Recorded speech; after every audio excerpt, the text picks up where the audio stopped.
Ahoy, shipmates! Gosh, it's another wet and windy day here in port. VTS radio's gone very quiet all of a sudden. What's going on there? Let me just check the radio. Oh yeah, still connected. So there we go. That's the Arvia. She's about to depart at 5 o'clock. And we look up this end where the Queen Anne is. It's all a bit murky. It's just rain clouds basically just come blasting through the port here. A bit wobbly over on Netsley. Look over in Cowes, it's all bright and sunny. That's the Europa. She is at Cowes Anchorage. So it's not often we see cruise ships down there at the Cowes Anchorage. But that's where she is today. So we've got the Queen Anne. She's departing at 4 o'clock from the from up that way. Then at 5 o'clock we've got the Arvia, and she's over here on cruise cam. Hopefully cruise cam will stay alive long enough. It took ages to get it working this morning, and then all day it's been all right. And just a second I moved it around a bit and it went offline again. So who knows if that will last. But anyway, that's Arvia. She's due away at 5 o'clock, and then the Europa. She's away at 6 o'clock, so the other cruise ships are going to have to go past her. Hopefully there's enough space down there. She departs at 6 o'clock. Then I think, but I'm not entirely confident, that the Viking Vela will depart at 7 o'clock, but I can't see her listing down as a departure. She's down here in Portsmouth. Also, when I was looking through the ship's schedule, she wasn't due into Portsmouth, actually. She was meant to go from Dublin to Dover, and she's called in at Portsmouth on the way. So I'm not sure if it's a mechanical issue, or maybe she decided to take shelter overnight from the weather, because it is quite windy out there, shipmates. Look at that. We have gusts. We've got gusts almost 20-30 knots there. It's definitely picking up. I suspect we'll have tugs. Yeah, that's us departing the ocean dock. Permission and carry on at speed so we can try and catch the outbound patrol.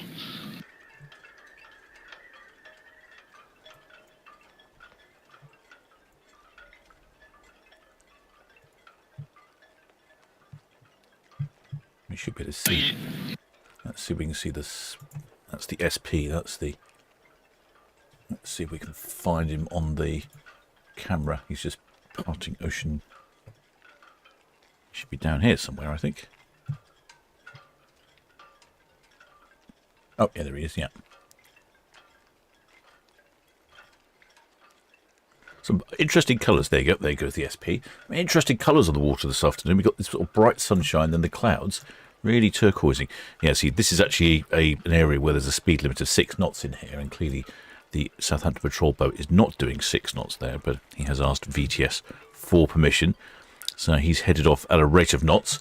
I think he is going down to escort out the container ship, the Wild Rose Leader. Yes, that's right. That's what he's doing. There you go. This one here, the Wild Rose Leader. He's going out to escort her, and then he'll probably nip back and follow the Arvia when she goes next.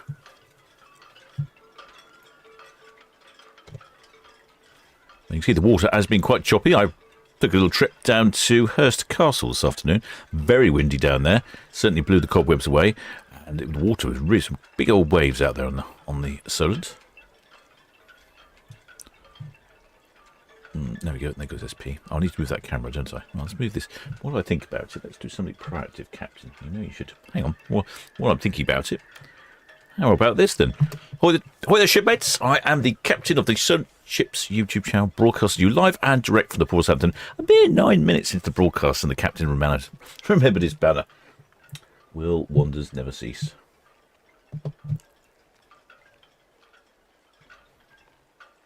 Right, let's move that camera to where I need it. That goes there.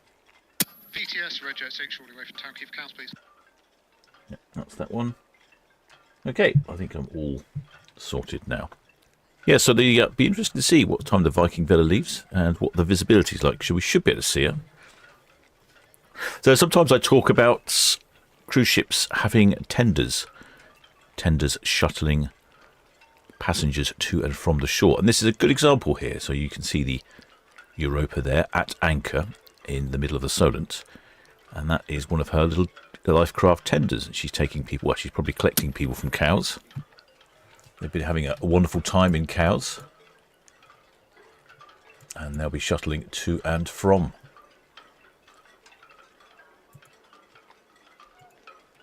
She'll bring up the map so you can see what I'm talking about. Bring up the map. There you go. Here's the map. So there's the Europa.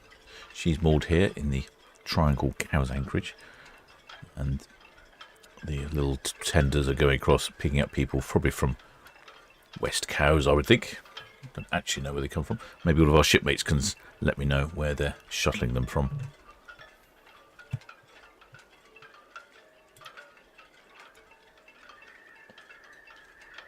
So I wouldn't be surprised if the cruise ships do have assistance today for some tugs. I'm just noticing, I know we've had a fair bit of rain on and off today and yesterday, but look at this. I've really just this second noticed, because I don't often pay attention.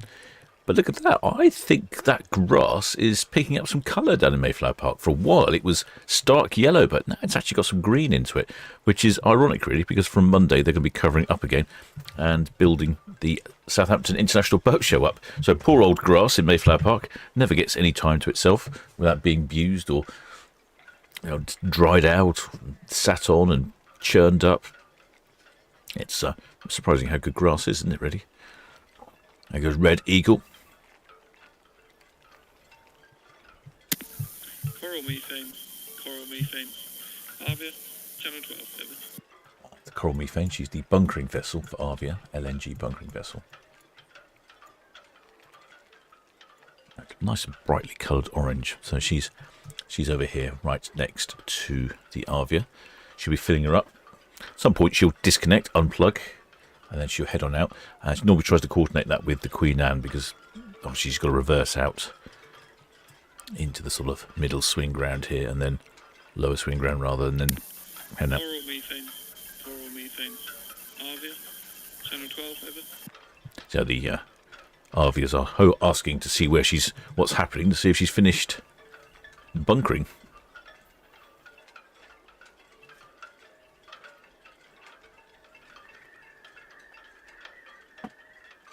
Yeah, so we had a cruise ship yesterday, didn't we? I think it was the Ventura. Was it the Ventura? It was going on a 3-day cruise to Guernsey. And so this is what would happen in Guernsey. The ship would drop anchor somewhere, and then the little tenders would come out and shuffle people on and off the ship.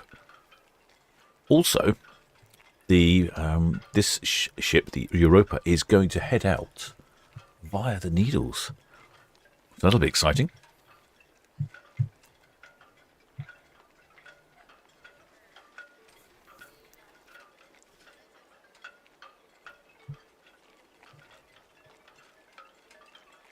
See there, one of the looks like a shipmate there's tidying up the tender there. Some people getting off.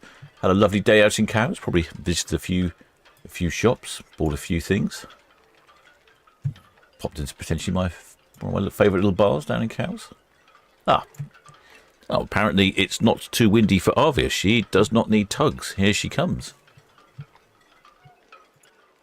Sorry, not Arvia, Queen Anne. I'm having one of those days.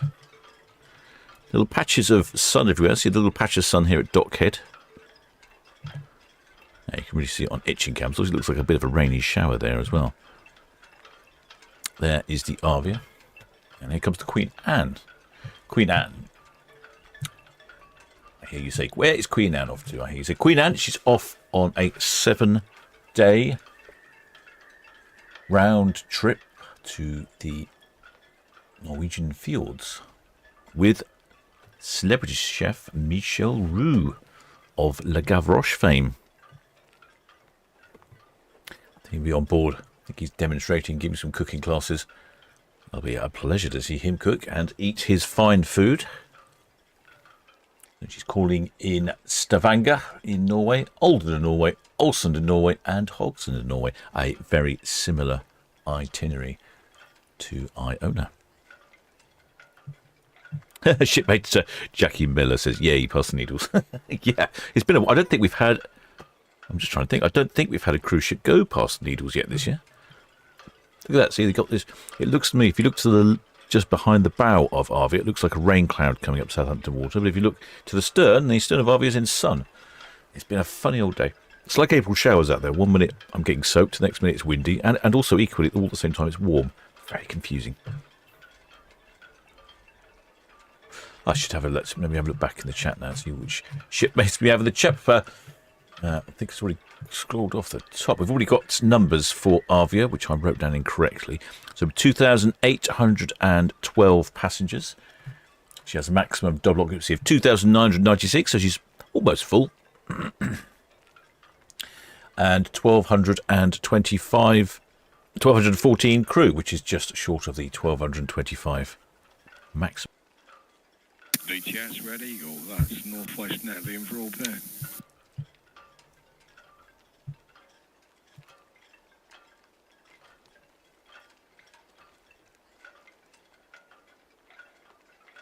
Oh dear, cruise cam's not a happy camera. It's just rebooted itself.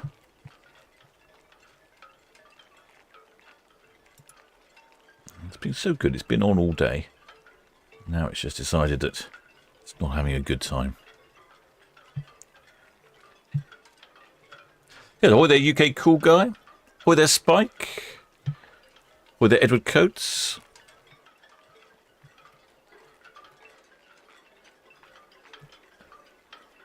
Hi there, Raymond Morris. Hi there, Richard D. BTS Red Eagle, that's Northwest Netley and Europa. Or the Richard Asant, if it's H2O or H20. Or the Donna S. It's very windy in Lincolnshire. Windy here as well. I think that's the theme for the week at the moment. Red Eagle, that's all copied. Well, the shipmate Zoe Lloyd says, "Ahoy, Captain! You just scared the life out of my husband when you came on live." Sorry, I was a bit quiet for a while at the beginning because I was trying to get the cameras to work. My apologies to your husband.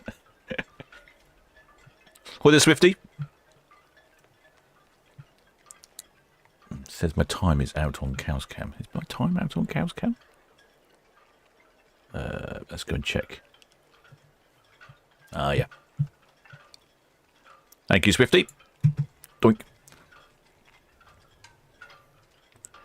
You can see with the ship's at anchor, it certainly moves around a fair bit, doesn't it? Thank you, Swifty. Got that one. Hi there, CS28. Oh, let's check the outside microphone. I know you enjoy some honking. Actually, I'm not too. The wind's not really affecting it. Which direction's the wind coming from then? Oh, it's coming from the typical southwest. That's pretty good for my outside microphone. It's not too badly effective. It's coming from the southwest. It's when it comes from more from the west and north that's when it starts to cause a real problem.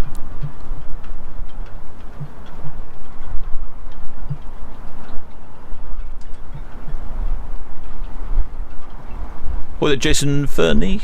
Hi there, Tizzy C. And hi there, Georgina Stevenson. Shipmate Randy Barnes, he's from San Diego. Oh, he said he's seen Europa was in San Diego. All lit up. Beautiful looking yacht. It is a nice looking yacht, Europa. Very small, compact, bijou. I'll go through some specs on her later. Look at this. It's brightening up beautifully now. I have a feeling though at any moment we could have a rain shower. When I was driving around earlier, I was going to go out on the Iron Horse, but I decided that it wasn't really Iron Horse compatible weather. So I took the old land yachts, and I noticed there was big patches as I was driving through the New Forest of absolutely soaked, dripping, big puddles in the road, and then 30 seconds down the road, it's all dry as a bone. The Quidan, she's probably one of the newest ships that we have in port, built last year. It's only a year old. She has a number of sister ships, the Koningsdam, the Nieuwstad and the Rotterdam. I was talking to a shipmate. We have our group cruise heading off to Hamburg, so I've booked up the tour at the Miniature World in Hamburg, basically because every time I've been there beforehand I forgot to book it. So I've made sure I book it this time. And I was talking to a shipmate, and they said there was a similar sort of Miniature World in Rotterdam as well. I have to go and check that out. I I'll turn the outside microphone off. Right, but the Queen Anne's normally relatively good about giving us some haulage as she passes the Royal Pier here. Radio's gone. Southampton VTS, coral methane. Ah, there's coral methane. Yes, good afternoon. That's pilot on board, port side to Arvia, just making final preparations for our departure. We have a draft of 6.6, POV of 17. The vessel is heading to Mossagen, Norway. Ooh, that's an interesting destination. Mossagen, Norway. Normally she heads back to Rotterdam. Or sometimes she heads out and drops anchor out of the nav anchorage. I've never heard her go to a completely new destination. Must be filling up some other ship out there.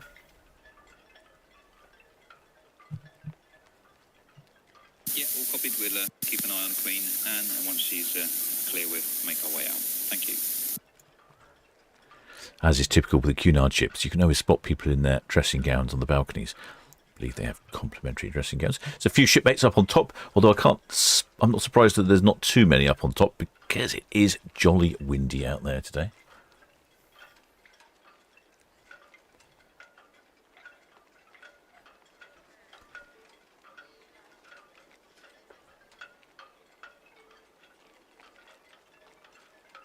I can't see anyone waving, can't see any flags. So far I've seen 2 dressing gowns, 2 bathrobes.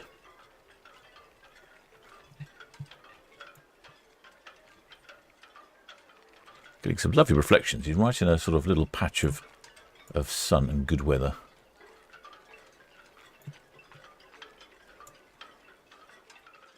There we go, Queen Anne, in case you're wondering which ship this was.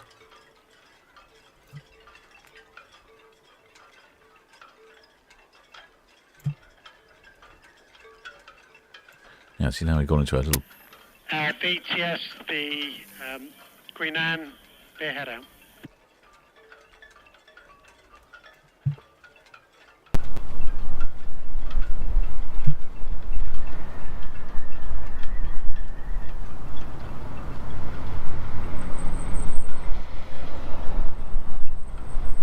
That's all, Steve. Well, what can I pick up VTS? Oh, the radio is very peculiar. I've not worked out the intricacies of the radio.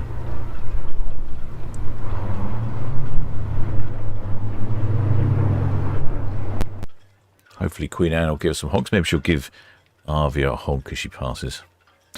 Oh, right, where did I get to in the chat? Where did I get to here? That's CS28. Oh, chat has jumped. Well, the shipmate Fiona McNichol says flag at the ready to wave on Saturday. Oh, next Saturday.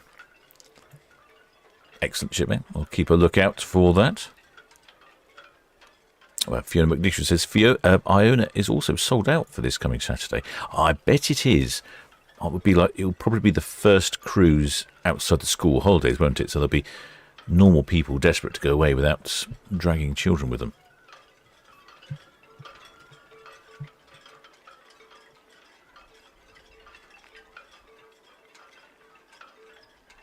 Well, the shipmate Rocky Raccoon says, it was nice out of the water today. Saw Shield Hall for the first time. Much bigger than I thought she was. Yeah, she's a decent size, this Shield Hall. I was hoping that... Where is Shield Hall? Because I was hoping she might be nearby, because she's very good at making the cruise ships honk their horns. Where is she then? Where is Shield Hall? That is Shield Hall. Don't know where she is.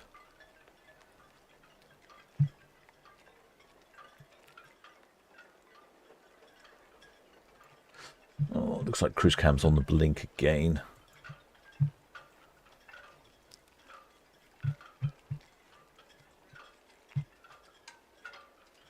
Well, should be Edward Coates asking, is Queen Anne quite full today? Yes, she's 2,800 passengers, so she's just under maximum occupancy. Maximum double occupancy, yeah, so she's pretty full. Could be a bit fuller, but essentially it's about as full as you get.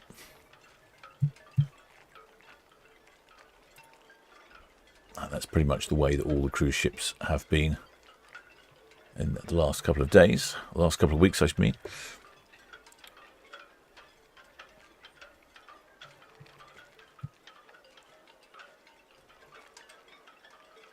Well, Simon Doyle says 10 days until they join the Queen Mary 2 for a short trip to Zeebrugge and Rotterdam. Well, you can pop into that museum in Rotterdam, can't you? And it looks like we've... No, that's the... Let's see if we can get this to update itself.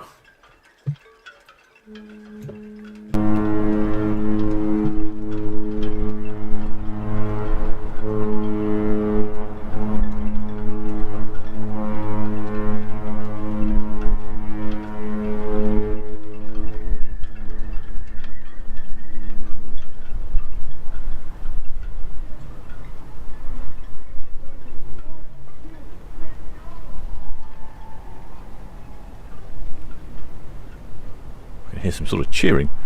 I think that was Queen Anne blasting her horn. And you can see the interesting colour of the water there, and you can see the rain further down. Normally we get a response. Normally get a response from the other ship. Yeah. 103. I'd like to go where I was going to originally work. Entrance approaches to Marchford main channel, working with the tow line into the middle of the channel. I was expecting a response there. Sea Line to VTS, understand that you're proceeding to work in Marchford, is that correct, over? Yeah, it'll be the main channel. It's where they cut out last year's the 13.2 part of the turning circle just encroaches into the old Marchwood channel to the military port.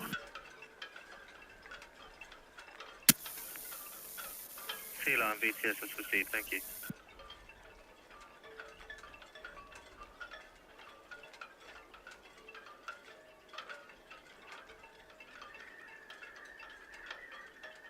Well, it should be Alan Britton's voice says Shieldhall is just out by Ryde Sands, following the clip around the world race.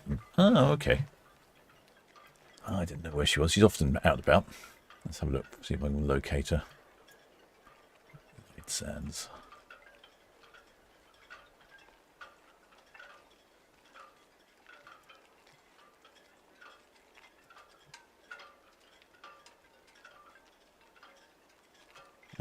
Can't see her in particular.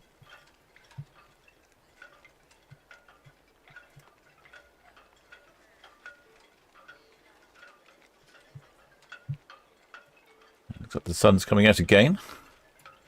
There's peculiar weather today.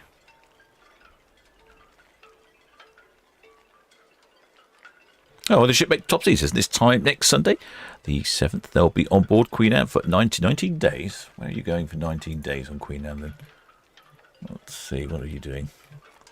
Oh, oh, that's a good one. He's off on a Mediterranean and Greek islands cruise. Leaves Southampton, calls in at Cadiz, then Crete in Greece, and then Turkey, Athens in Greece, Santorini in Greece, and then Messina in Italy, Malaga in Spain, and back to the port of Southampton. I reckon you might have some decent weather on that cruise. It's very, very windy today.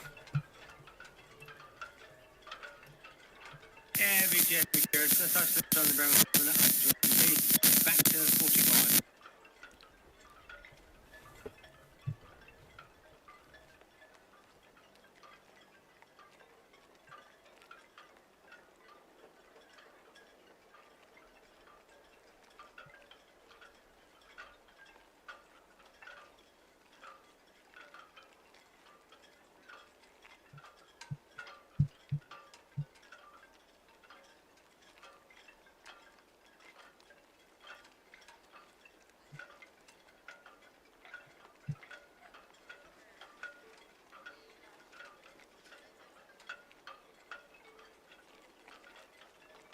Well, she been carried off. Yes, she's been watching Cruise Cam. Says it's got a mind of its own. It does indeed have a mind of its own.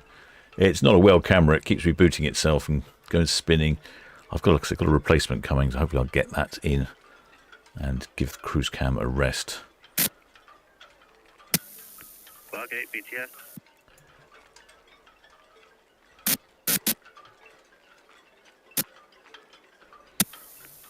Bargate, BTS, that's all received, thank you.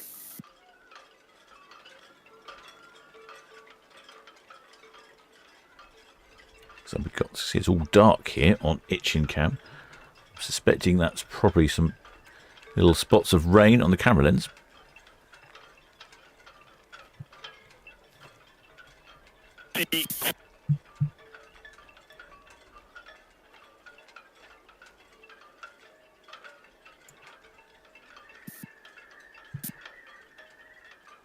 Just doing.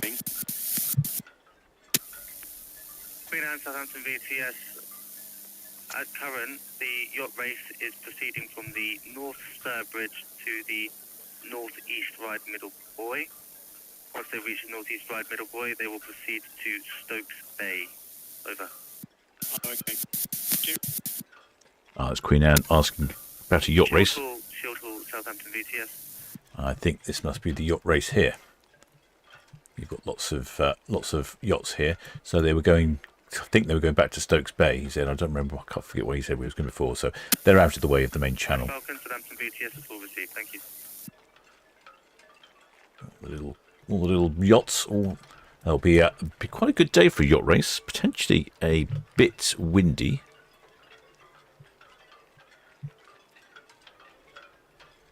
And a bit choppy when I was down at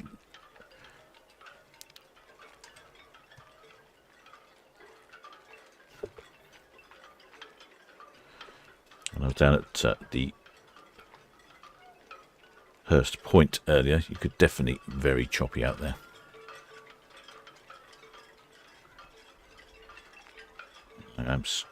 Nothing is working particularly well today. Cruise cam's not working very well. Nelly cam's not working very well. Itching cam's not working very well. Port cam's working all right, and ferry cam and box cam. They're okay. The rest of them are all having funny 5 minutes. And annoyingly, the app that I use to control the camera with has just updated itself, and it's horrible when it updates. So I have to go out and find the old app and retro stop it from updating. I've switched off the auto updates, but then the software that updates itself updates, and then it turns all the auto updates back on again. So I don't know. So I can't, unfortunately, I can't do it. I can't reverse update it while I'm broadcasting.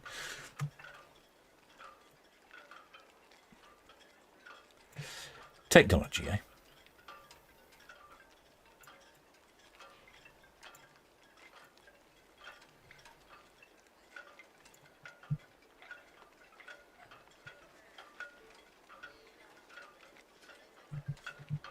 Yeah, cruise cam's on the blink again. Oh, dearie me. One of those days.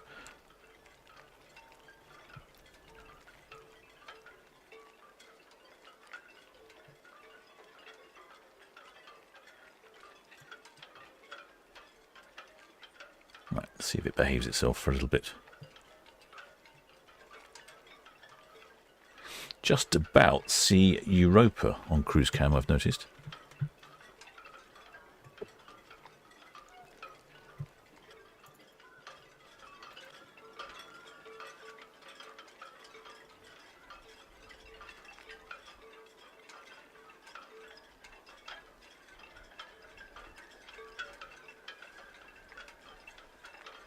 And if you could see that, there's a blue crane on the right-hand side, and that little white fuzzy blob is the MS Europa. That's that ship there. So we can just about see her from cruise cam. Interesting, isn't it? Such a great view when the visibility is good. What is visibility? 24.2 nautical miles. Look at the wind. The wind has dropped down really quickly. We've had a very peculiar weather day indeed. Right, I think I've got Netlicam working a bit better now. It's being a little bit more responsive. There we go, that's not too bad now. Okay, good. Just had to change a couple of settings quickly.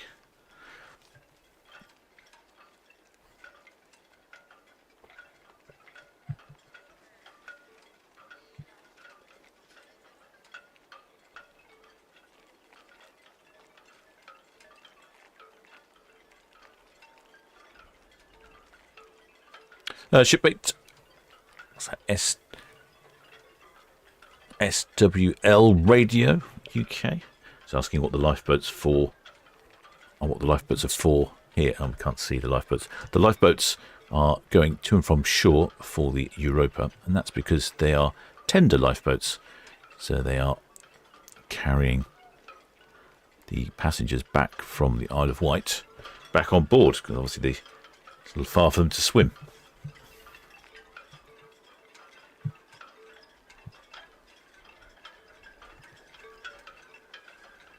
And that happens in quite a few ports, but not many ports. For instance, if you go to the Channel Islands, it happens in the Channel Islands. I'm trying to think where else it happens. I'm trying to think where else.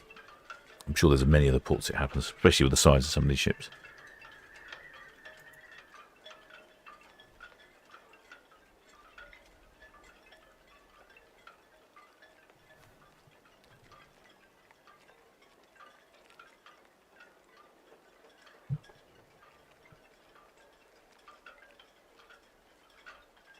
Oh, what did you make Linda Savage? Oh, she's on.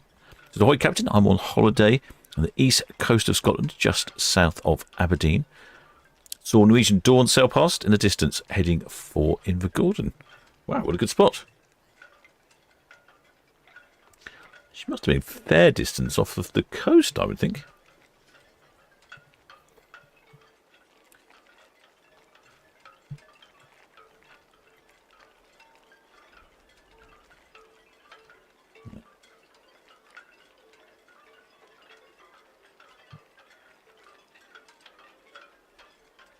What's that?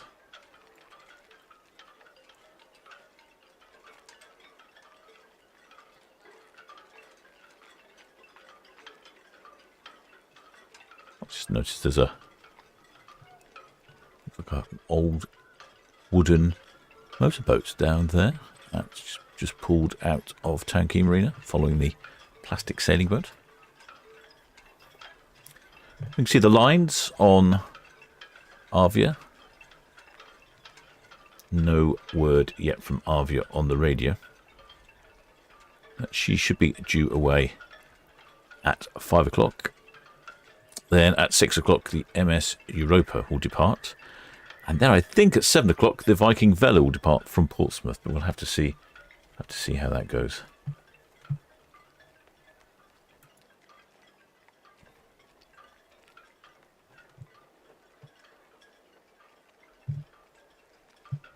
Let's see if I can get cruise cam working again. I don't think it's going to stay with us very long. It seems to be on for about 4 or 5 minutes and then reboots itself. Ah, there we go. There we go. You can see Queen Anne there. So we get 3 cruise ships in a sort of convoluted way.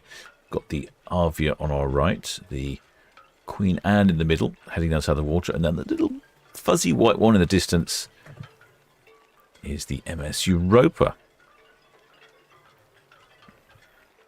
And that looks like Ocean Scene heading up Southampton Water, the local party boat. It is indeed Ocean Scene. She may have been out down at the yacht race, of course.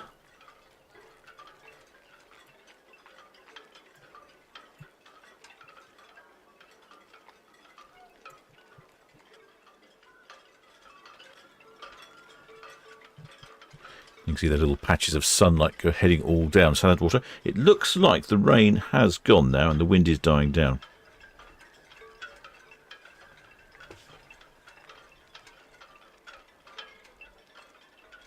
Oh, shipmate.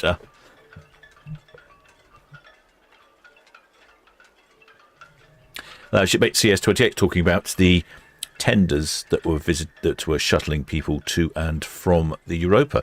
Apparently, it works the other way as well. She said she's been out on, I'm not sure if it was that ship or another ship, to have a meal on board from Cowes. Well, that's a really good idea, isn't it? That'll be something different for you when you're living in Cowes. Just walk down the street, jump on a little tender, go out, have lunch on a cruise ship in the middle of Cowes Triangle. And there goes cruise cam.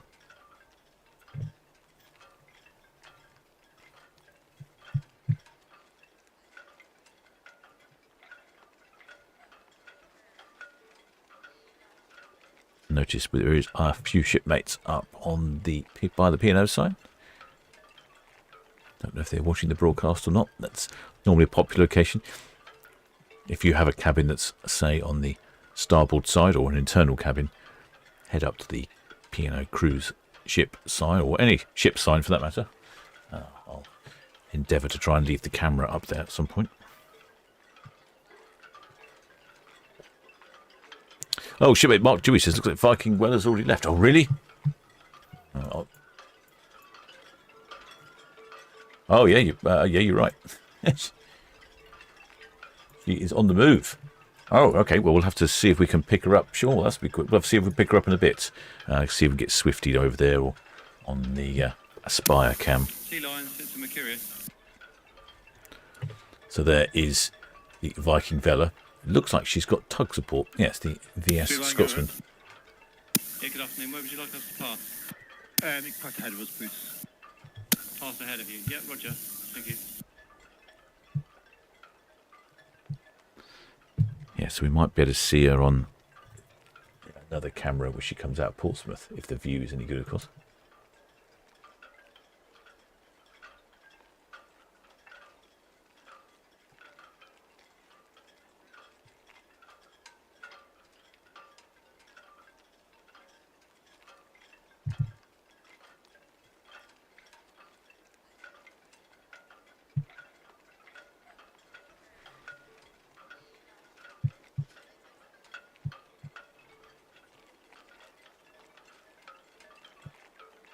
So there's the yacht race they were talking about earlier on the radio. They were mentioning a yacht.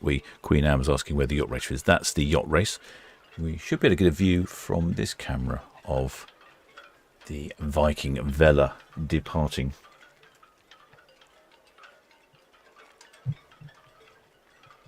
Oh, doing really nice now in the Southampton water. It's definitely calmed down a lot. The sun is out. Sky is sort of blue. Oh, shipmate Swifty says Jessie's now at the helm.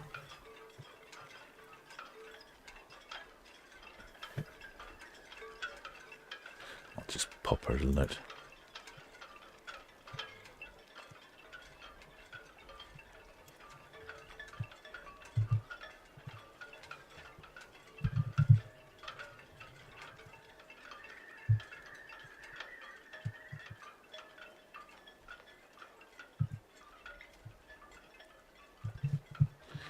Viking Vela.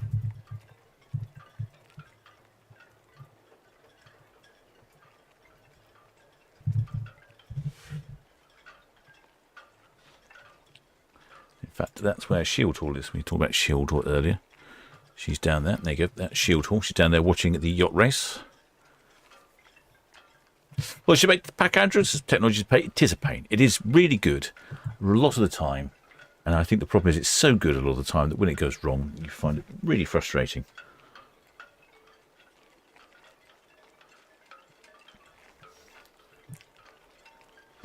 Sea Lion Bargate, our intention is to follow the Mercurius ahead of you. Is that okay? There you go. There's one of the tenders, lifeboat tenders, coming back from Cowes for Europa, heading around the other side.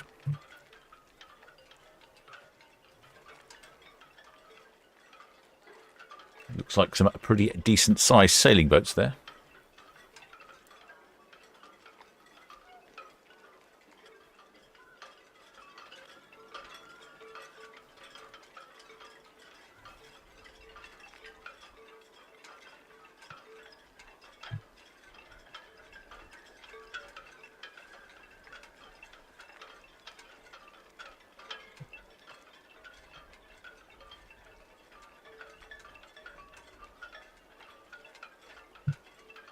Just looking at Viking Vela on the map. Viking Vela, yeah, it's an interesting cruise for Viking Vela's on.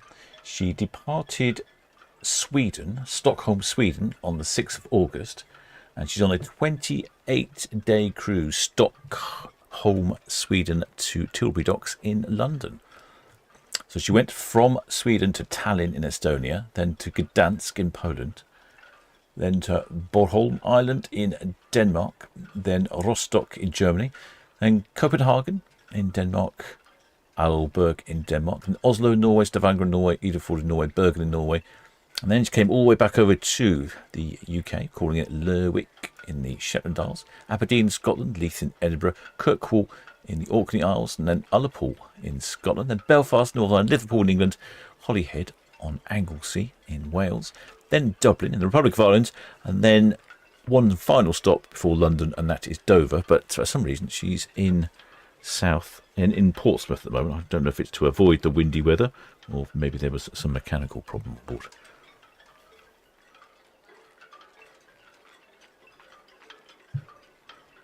Let's see if I can just...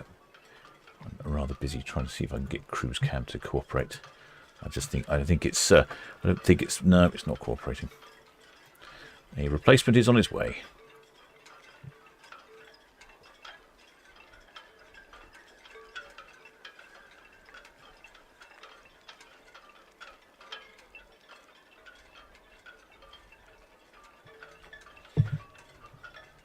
What you can see on the spy cam is the hovercraft. Look at that hovercraft shooting off there. Ah, well. Looks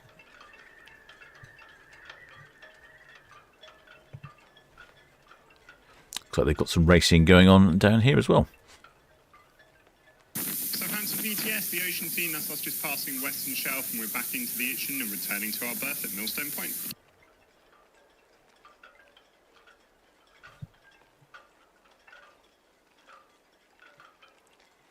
Viking Vela, she is only a year old. That's all received, sir, thank you. She has space for 1,000 passengers and 465 crew, owned by Viking Cruises Limited. She has a number of sister ships. The Viking Ocean fleet consists of the Viking Vesta, Viking Maria, Viking Libra, Viking Astrea, and Viking Lyra. She's 54,300 gross tons. So that is twice the weight of Europa and a fraction of the weight of Queen Anne, for instance. VTS Ocean Scene.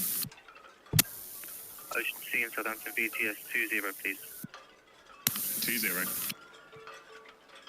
There we go. There's the hovercraft travelling from Ryde to Southsea Beach.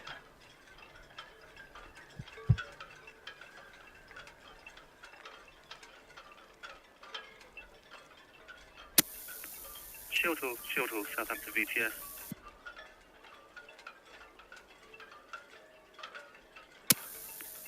Shield Hall, Southampton VTS. Just to confirm, the draft is still 3.4 with 186 crew, with 186 passengers. Is that correct, over?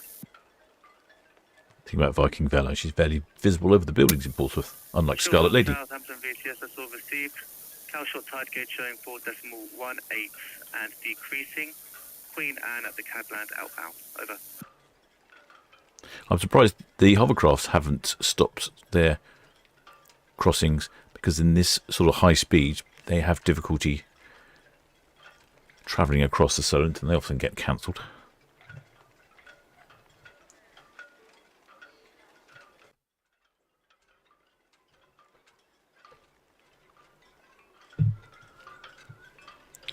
There we go. There's the Viking Vela on her way out.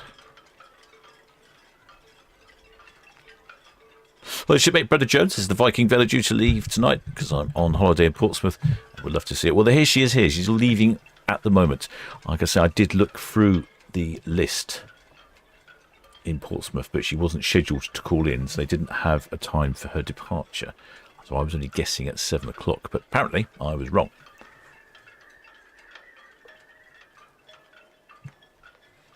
Viking Vela is already departing. And I'm noticing that over on Boxcam we have the Coral Methane finished with her bunkering operations, so that will allow Arvia to now depart now that the Coral Methane is on her way out. Took a little longer to go than I imagined.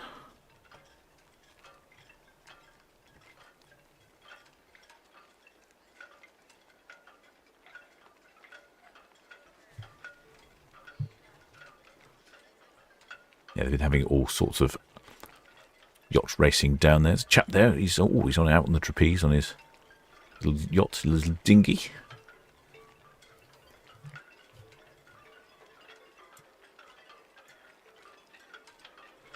Down here in port, it's lovely and sunny. Roger G, Southampton VTS.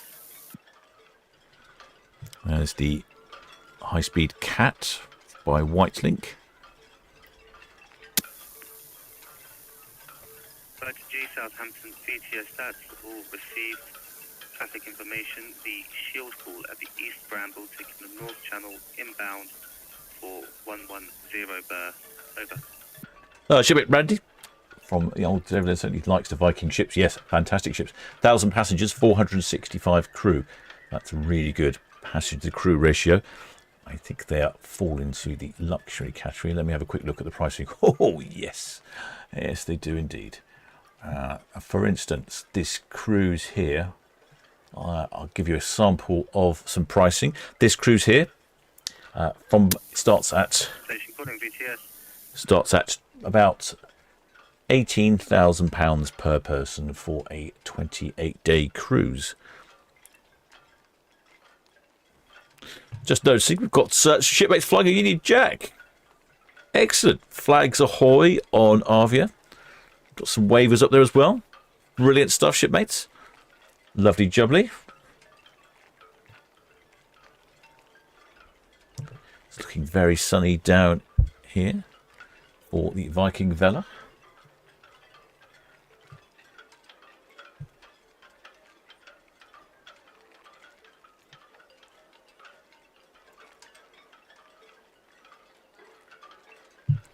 Just noticing that the coral methane has some little tug assistance.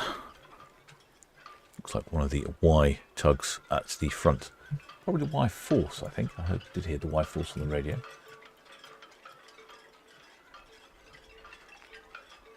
Yeah, Y Force at the front and the Y Storm on the rear, but we can't see the rear. Yes, behind the corner that we can't see. Starboard corner.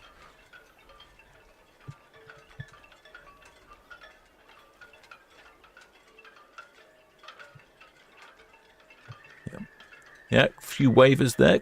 There they are, busy waving away. Union Jack, struggling to keep that Union Jack flying in this weather. But good job there, shipmates. We can see you.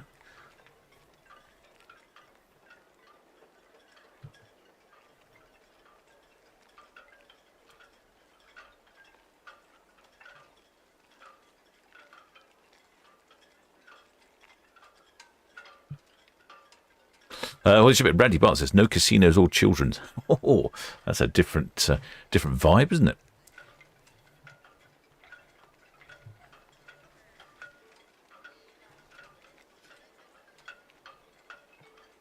Well, the shipmate Paul Weavers is that the energy ship that refuels some of the ships? Yes, the coral methane.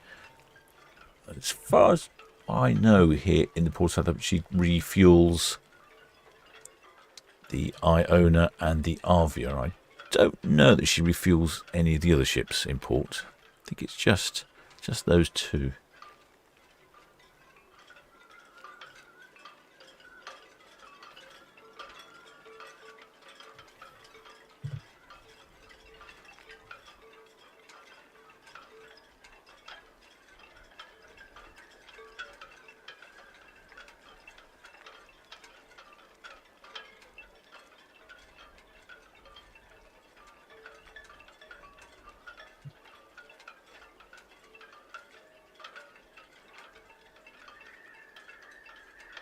There you go. The Y tugs are considerably smaller than the Svitzer tugs. They mainly push around the smaller vessels and barges and things like that.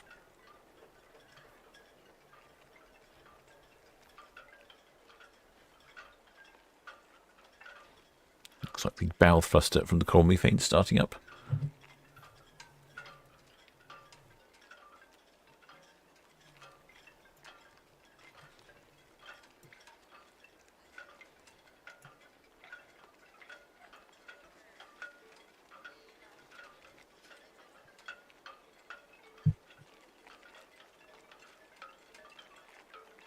Queen Anne's heading down Southampton water. She must be getting quite close to Cowshot Spit now.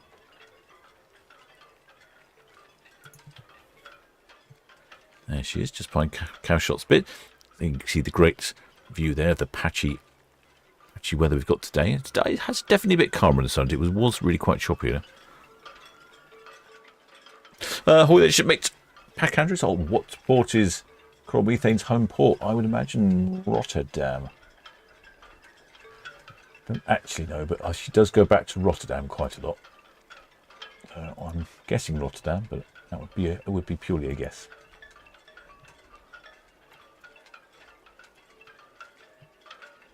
Yeah, she came here from Rotterdam. The tug has... Oh no, that's another one of the other tugs coming in.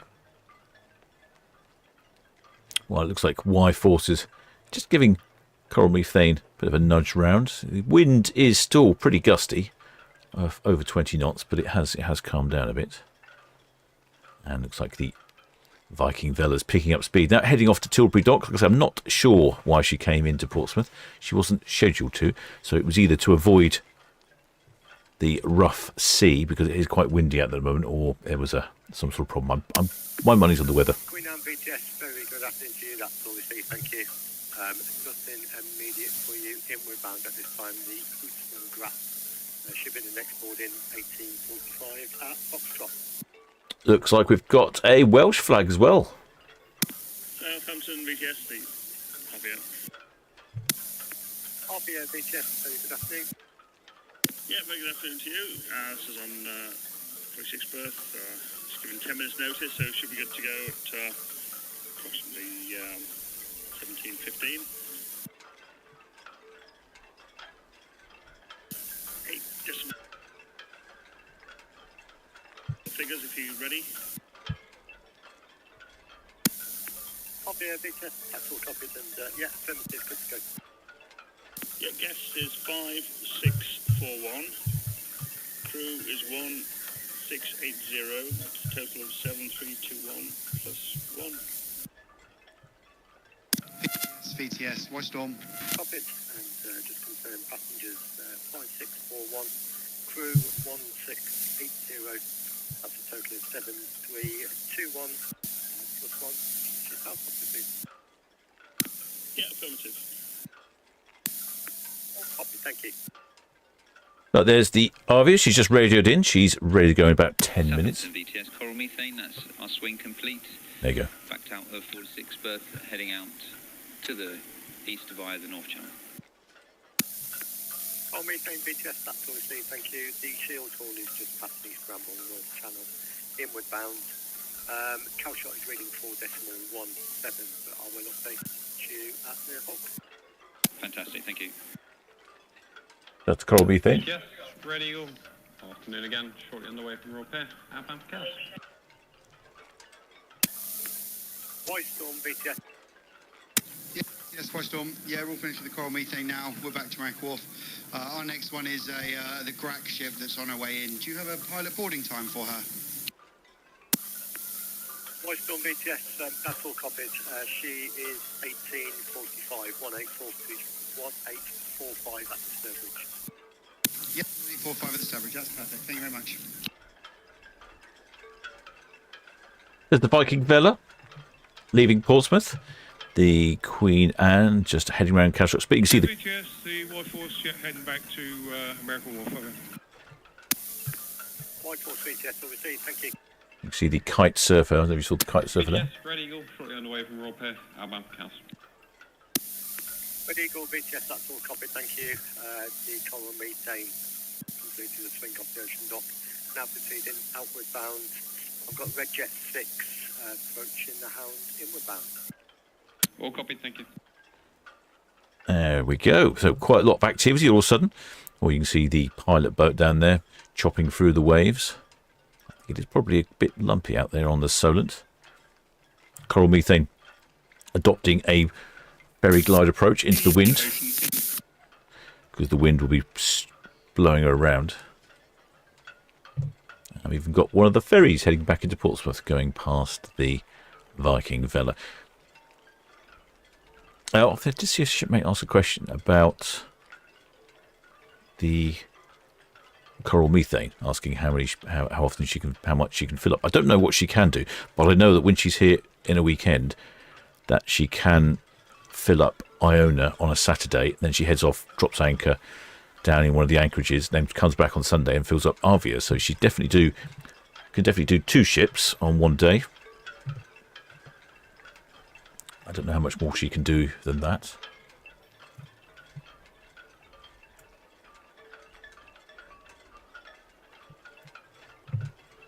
There's the coral methane heading out.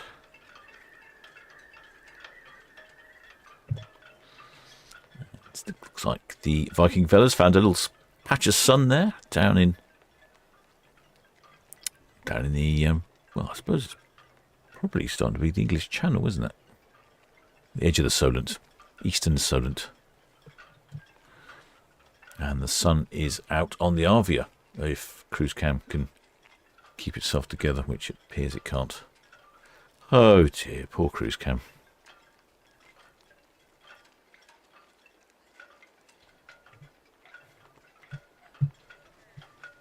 I was doing some research earlier, because I noticed there's a English Union Jack up there and the Welsh flag. I didn't realise the Welsh flag is a relatively new invention. I think it was designed in something like the 1950s or something. I was very surprised about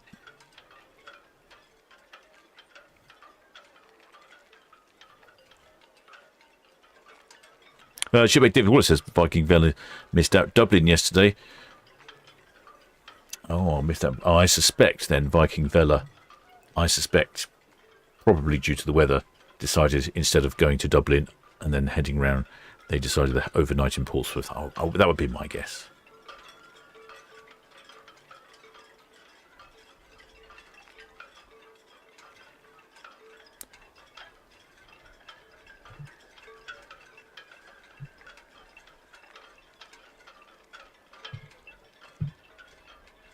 Quite a few wavers and 2 flags already.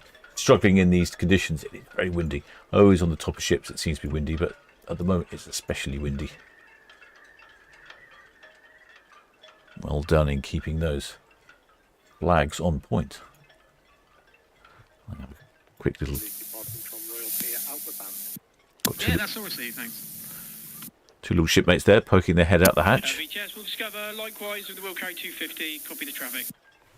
That was a good sign. That's all copied, thank you.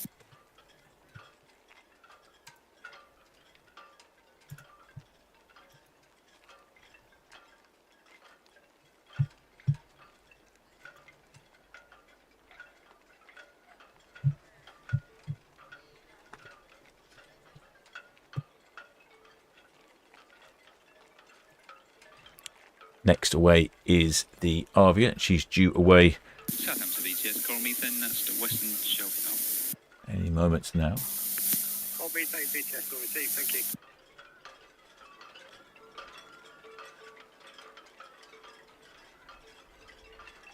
I'm almost inclined to say the wind speed has picked up again.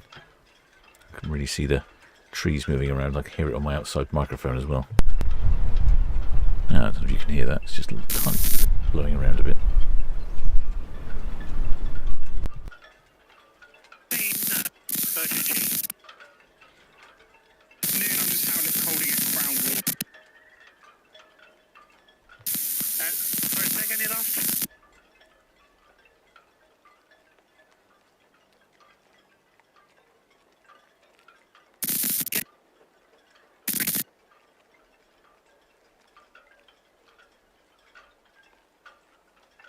There is the Queen Anne Arvia heading round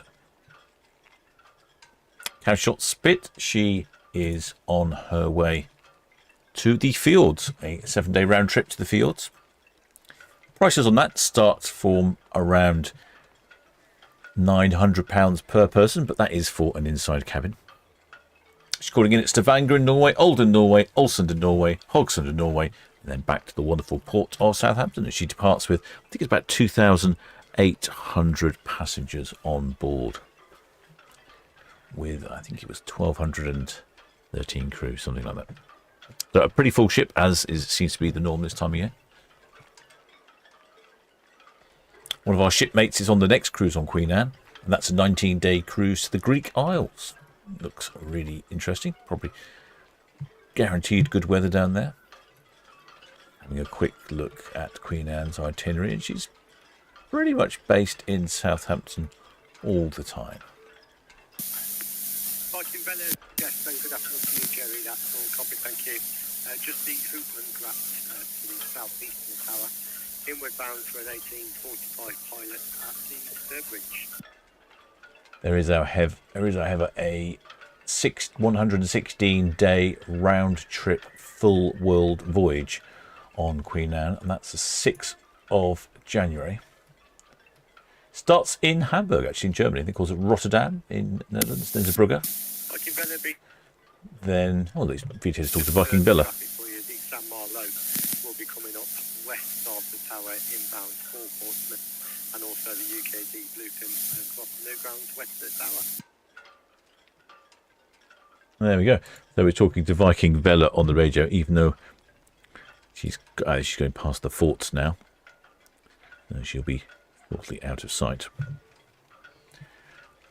Yes, 116-day world cruise, and then she's off to Southampton, then down, this is Queen Anne, down to Portugal, then over to Cape Verde,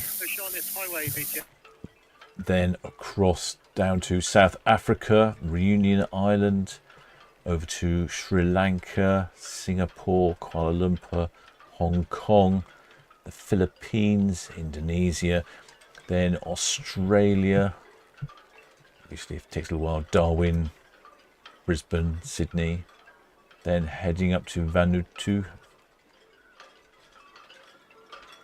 and then Fiji, and then over to Hawaii, Guatemala, through the Panama Canal, over to the Antilles Islands, popping into Florida, then back across, calling it the Azores, and then back to the port of Southampton, and then finally back to Hamburg. That's for 116 days. And that starts at what looks like, quite frankly, a very reasonable £15,000 per person. Should you happen to pick up some Christmas money from Father Christmas. That's why I would recommend you spending it.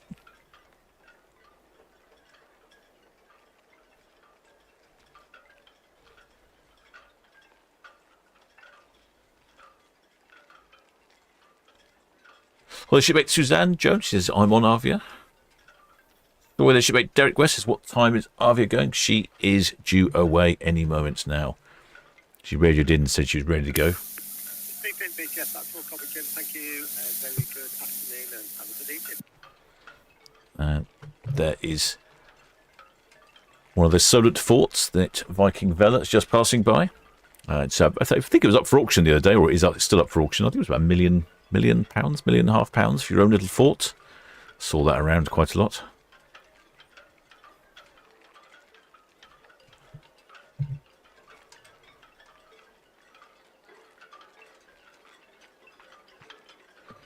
You've got quite a few shipmates up there on the top. Got some Welsh contingent and their British contingent.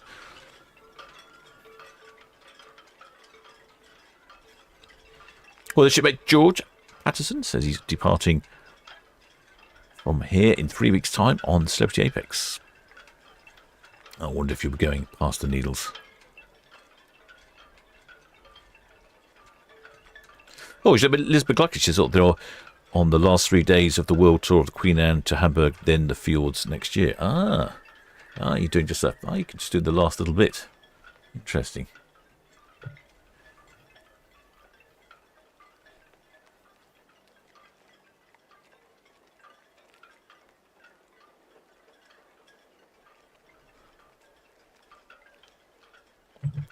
There's the Spinnaker Tower of Portsmouth. Look, the Wild Rose Leader. She was heading down Southampton Water earlier. It's an LNG battery hybrid. Not entirely sure how that works, but apparently it does. Shipmates on Arvia. They've all got all the lines attached on Arvia.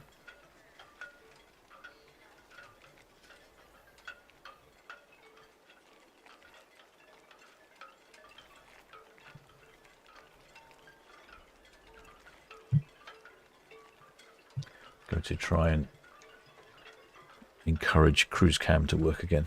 Yeah, it is working. There we go. Come on, cruise cam, you can do it. Do it for the team. There we go.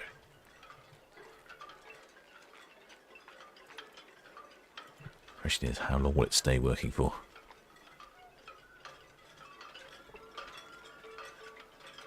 Well, his shipmate Nicholas Orr said, great to live in one of those forts just like your own little island. It would be fantastic. I did visit one of the forts, I did visit one of the forts some years back. It's a hotel, in fact, that one.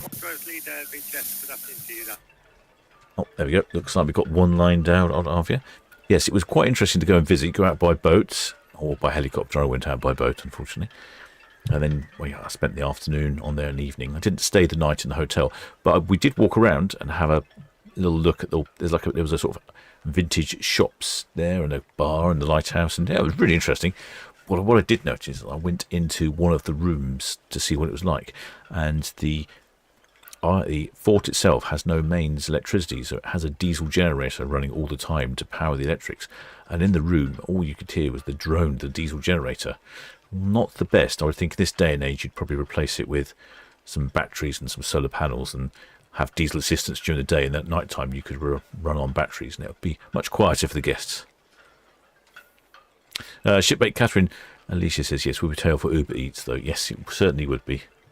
There we go. There's one line in on Arvia. Cruise cam is still functioning. Good old cruise cam. Of course, Arvia. Where is Arvia off to? I hear you ask. She's plying her traditional cruise. And Arvia is off to the Mediterranean. 14-day round trip to the Mediterranean. Calling in at La Coruna in Spain, Malaga in Spain, Alicante in Spain, and then popping in to Toulon in France for the French Riviera, Provence. Then back to Barcelona in Spain, Cadiz in Spain, and then back all the way to the Port Southampton. I'm guessing the weather is going to be rather fantastic for that cruise.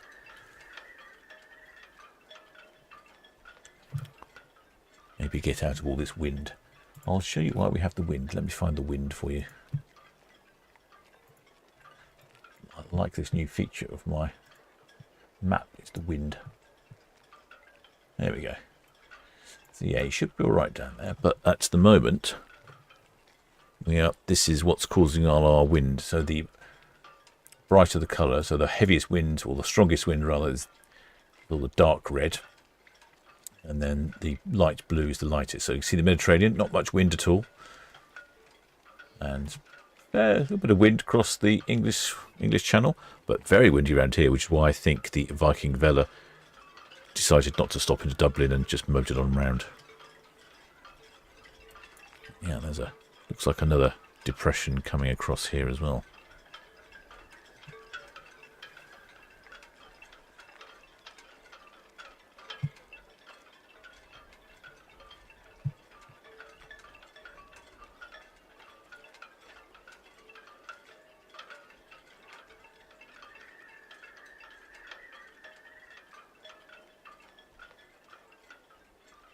See if I can see if the camera's... It does seem to work all right. It just every now and again just reboots itself.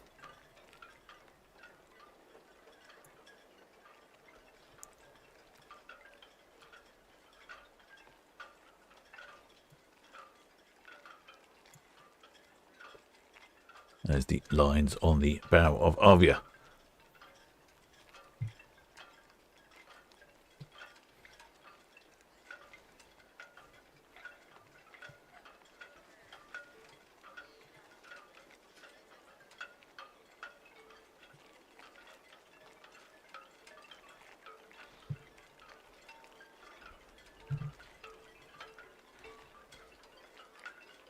Queen Anne steaming past cows on the Isle of Wight. Should see her going past the MS Europa in a second. Oh, see, look, bath robe. One of the lower decks towards the front there. I never see so many bathrobes as you do on a Cunard ship.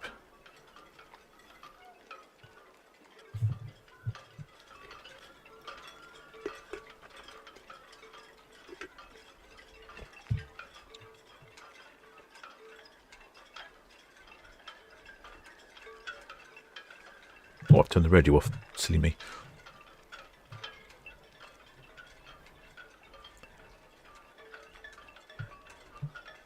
Flags up the top. UKD bluefin VTS. Blue lines slipping there. Couple of shipmates at the back. UKD bluefin VTS, that's all copy, thank you. The Viking Villa. And she's just approaching St Helens now. Outward bound, should be outward bound north and east of the tower.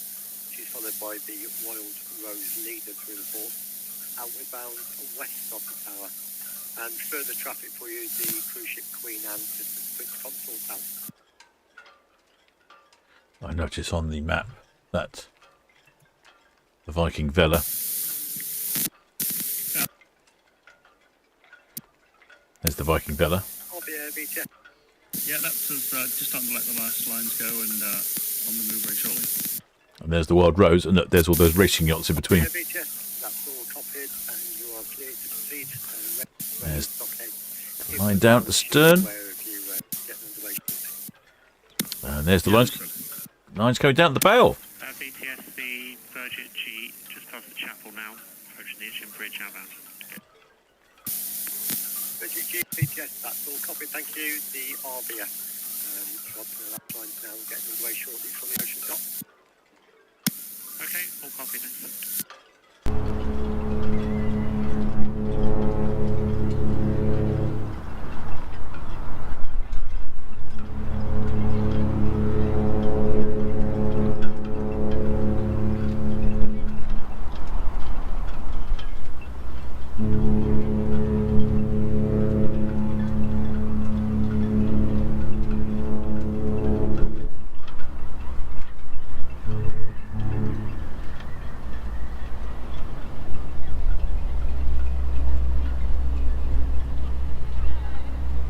Lines coming in there. We've had a couple of blasts on the horn from Arvia, indicating that she's about to depart.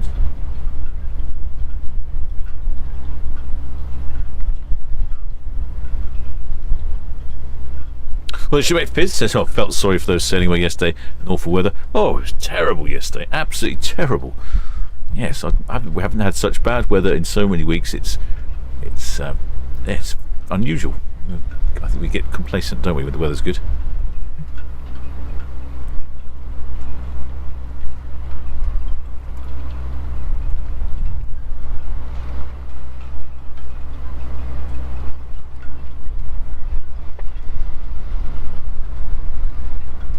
Arvia, it's off on a cruise. He's off on her usual cruise. Heading down to La Coruna in Spain, Malaga in Spain, Alicante in Spain, then Toulon in France for Provence, then Barcelona in Spain, then Cadiz in Spain, then back home. That's 3 honks on the horn, or I'm going backwards.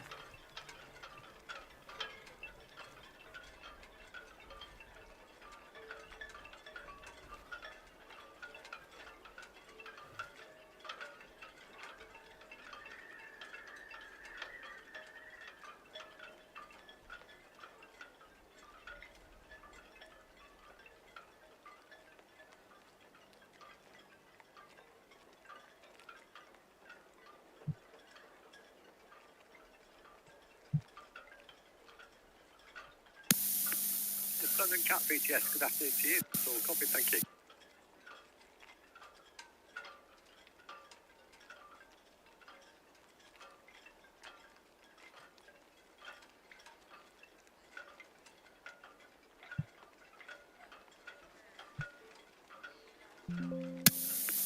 Shield all VTS, that's all received, thank you. One meeting, no out. The Arvia is now just out the ocean dock. Proceed now, we're bound shortly.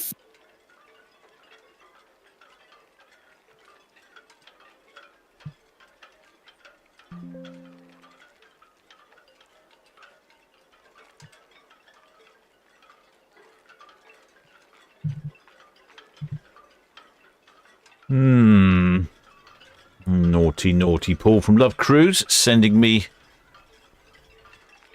cruises that I might want to go on. He knows I'm a sucker for a transatlantic repositioning cruise. 14 nights on board Arvia.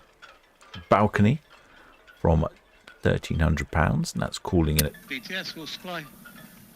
That's calling it at Tenerife, Transatlantic, then St Martin, St Kitts, and Nevis, St Lucia, Bridgetown in Barbados overnight. And I think this is probably the best of all. Includes transfer and inbound flight to London. That's making that very tempting indeed. He knows I'm a sucker for those.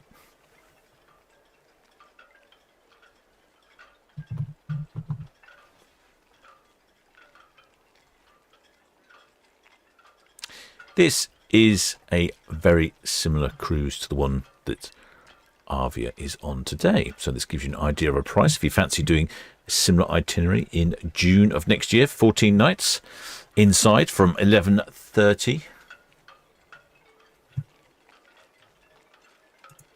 And balconies from 1679. That's all copy. Thank you. Very good afternoon to you.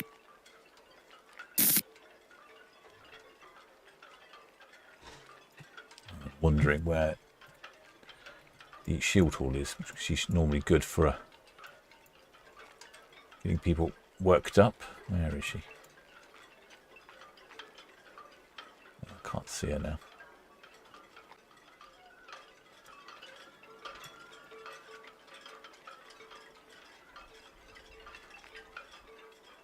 She's just approaching the Esso refinery.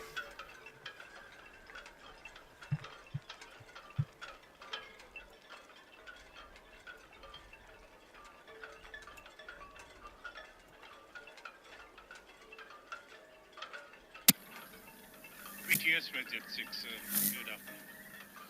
What will you do? Richard 6 BTS, very good afternoon to you, Suresh. That's all copy. Thank you. The Arvia is backing out the ocean dock. Proceeding outward bound shortly. Coral Esso should be outward bound to the North Channel.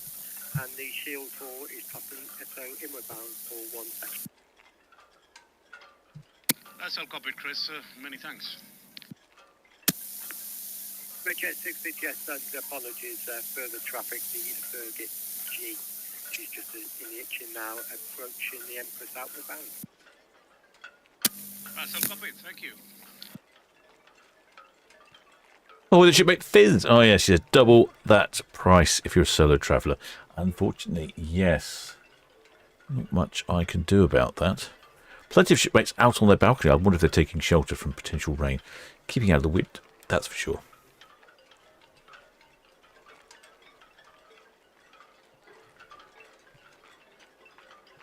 Yes, compared to yesterday, it's a breath of fresh air.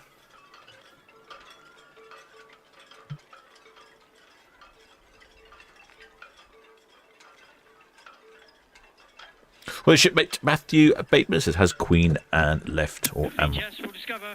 Or are you on time? You're late, shipmate. We'll discover BTS. Queen Anne left at 4. VHS will discover permission to get away from our moorings with the wheel carry 1750 in for the Empress Peas. PC is 1160. We'll discover BTS, that's all copied and clear to proceed. Red Jet 6 departing Town Quay. Arvia is just backing out the ocean dock there and swinging. Further traffic for you, the Shield Hall. She's just past Esso now, inward bound for 110. That's all copied, many thanks. Well, shipmate Kex, guten Abend.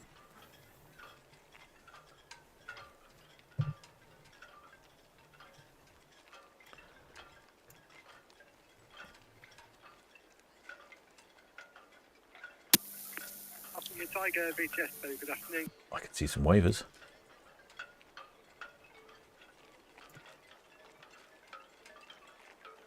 There they are. They were down there waving. If he's watching his device now, all of a sudden he'll see himself on it. Tiger BTS, that's all copied. Thank you. You've got the Supergrat there, east of the tower, inward bound. Pilot boarding 1900 now at the Sturbridge. Oceanus Highway, 7 miles southeast. Is 1800 pilot boarding east of the tower. No other traffic to affect them.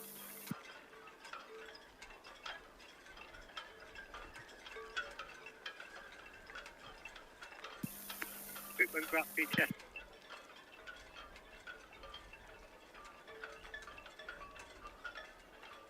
Or he's pointing, trying to work out where the camera is. Super Grab BTS, that's all copy, thank you.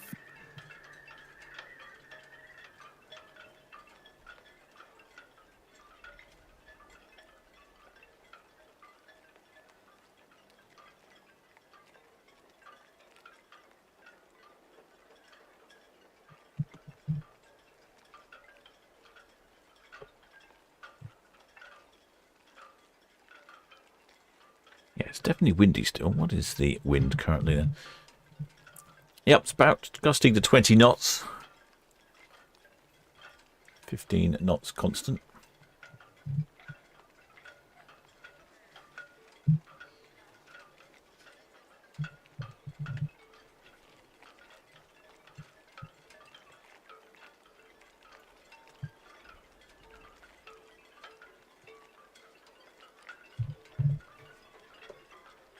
See the trees blowing around there.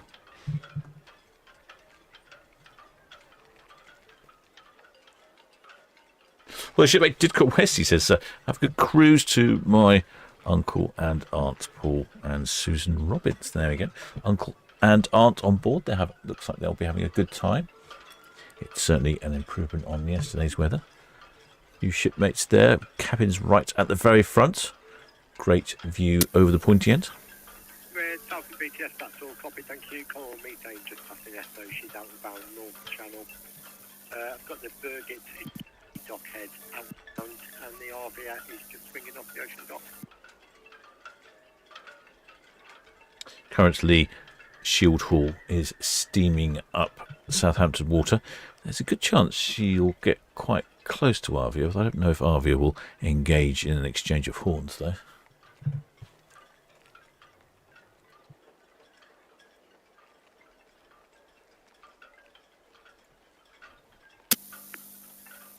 Arrow VTS, that's all copy, thank you. Outbound traffic from Southampton, the cruise ship Queen Anne.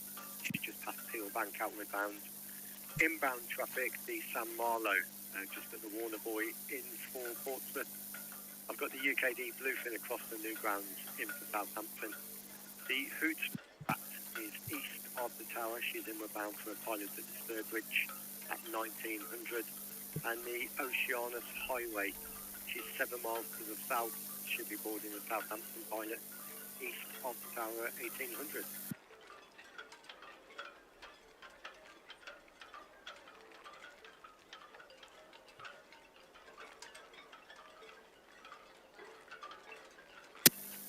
All copy, thank you.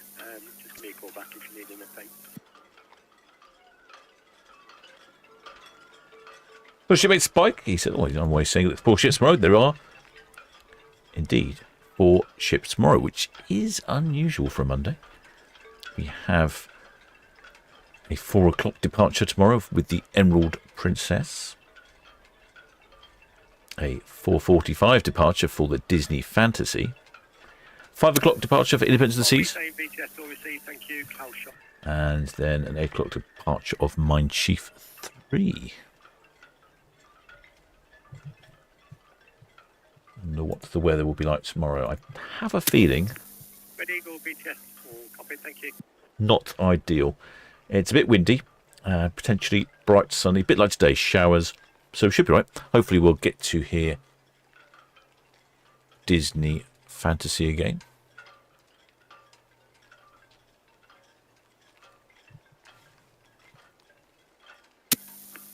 Sam Marlowe, BTS, all copy, thank you. Good afternoon, and we'll speak to you later.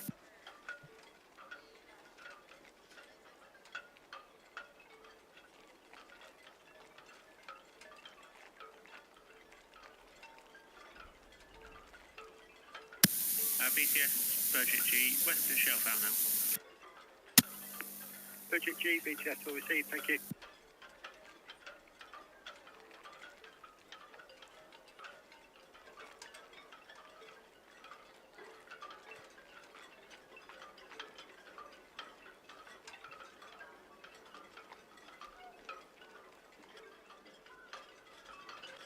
You people up on the top of Arvia there, sheltering in the away from the wind. Although I do notice I can see one of the antennas wobbling around.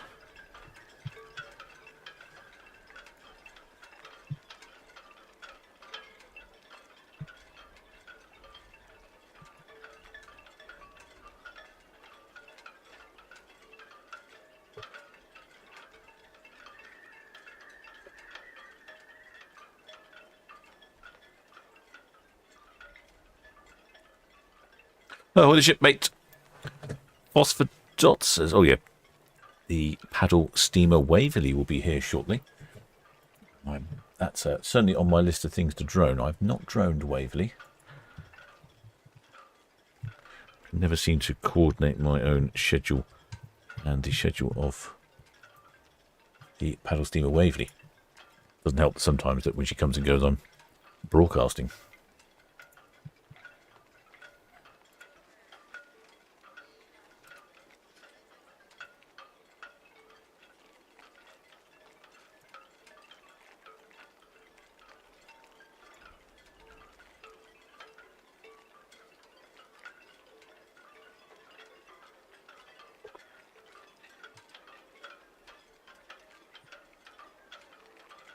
Go, just reconnect the camera. The camera dropped off the network. Yeah, having a funny 5 minutes today, technology is.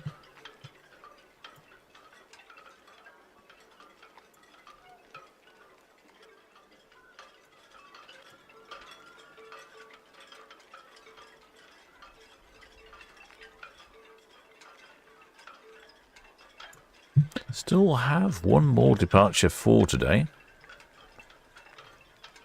And that is the Europa. She's in the Cowes Triangle at the moment. Here's one of her lifeboat tenders coming over to Cowes to drop people off, pick people up.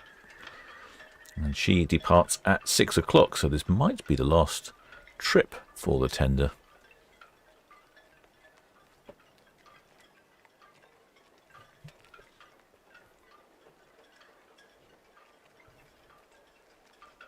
She'll probably depart before Arvia gets down there. It'll take Arvia about an hour to get down there, I would think. Something like that.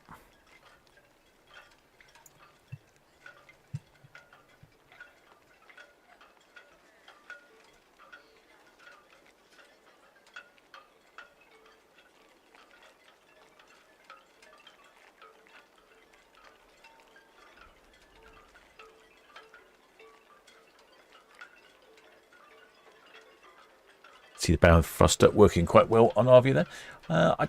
Interestingly, she doesn't have any tug assistance today. I noticed a while back I only had tug assistance, but I thought it wasn't very windy, so I wondered if there was a technical fault. I didn't hear anything on the radio at the time.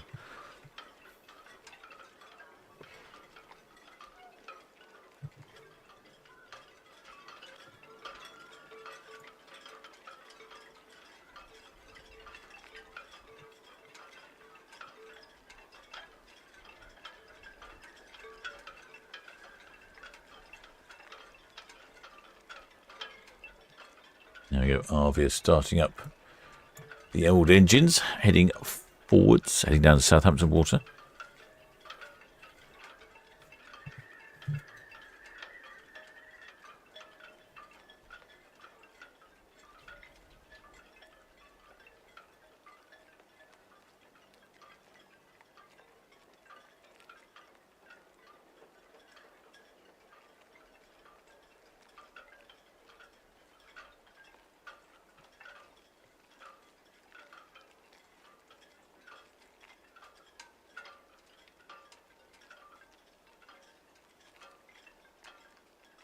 Well, what should be Ali Kuma? Oh, it is a non-cruise question for you, Captain, but equally it is a Southampton-based question.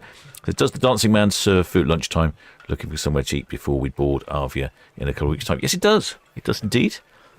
I think it has a relatively limited menu. I haven't eaten there in a little while, but in the past it's always provided good offerings. Equally, if I can also recommend the Platform Tavern, which is nearby. It's basically on the other side Couple of buildings down. That's quite good for lunch, and they make a very good pie. I've taken many people in there for a pie, and it's always been very well recommended.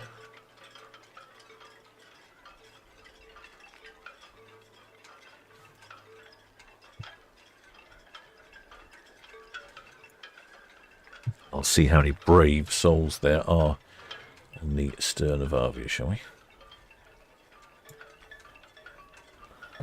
Oh, yeah. Yeah, I can see one or two people in the pool. Lots enjoying the sky bar there. Great views as they head off.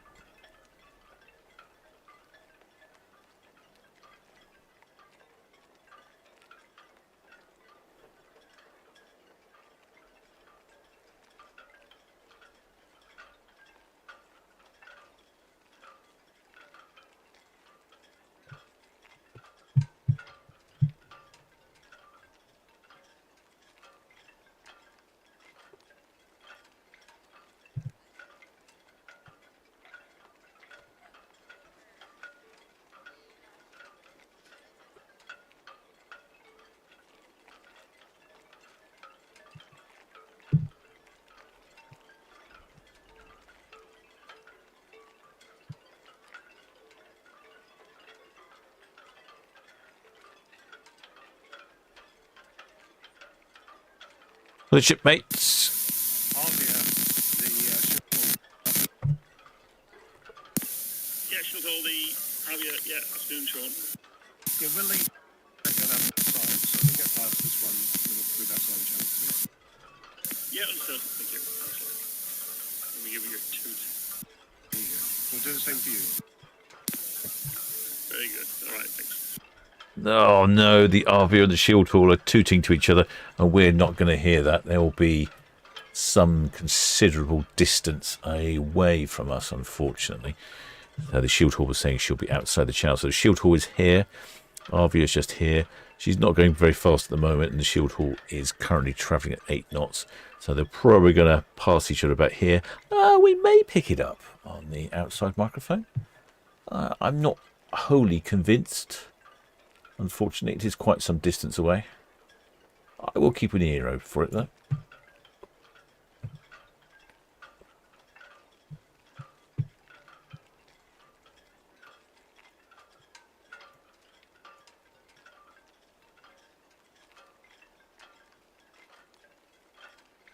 Oh, the shipmate, Tim Peters says cruise ships are great, but what about the traffic they bring? Yeah, that's true. Good point, shipmate.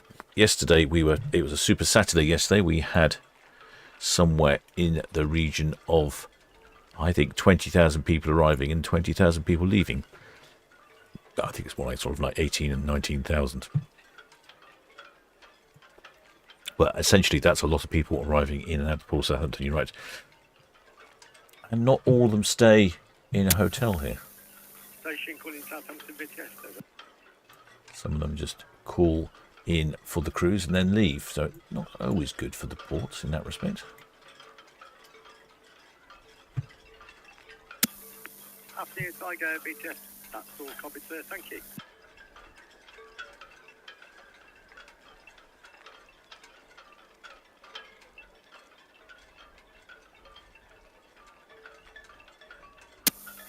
Arrow, BTS. That's all copied. Thank you. There's Arvia passing the dock head. Next away is the Europa. She's down here. Looks like that tender's going back. We'll keep an eye on that. She's due away at 6 o'clock. I don't have an update on that time, so I'm assuming that is correct. Let me just check. Yep, 6 o'clock is her departure time.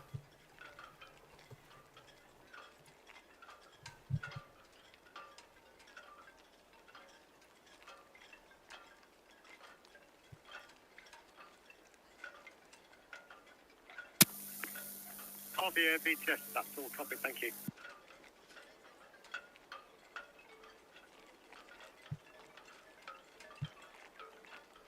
Shipmate Boss for Dot says faint haulage is better than no haulage. Yeah, I totally agree. Right, let's see if I can work out. What can I do? Can I get this to work? Captain's sinking.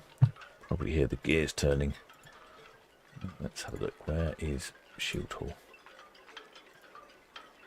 Aha, I spy Shield Hall.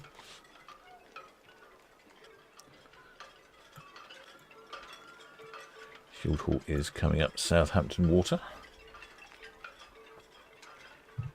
There's the Shield Hall. Heading up Southampton water to meet Arvia. I just don't think my microphone sort of faces north-west, so it's not ideal for picking up sound if it's coming from the southwest.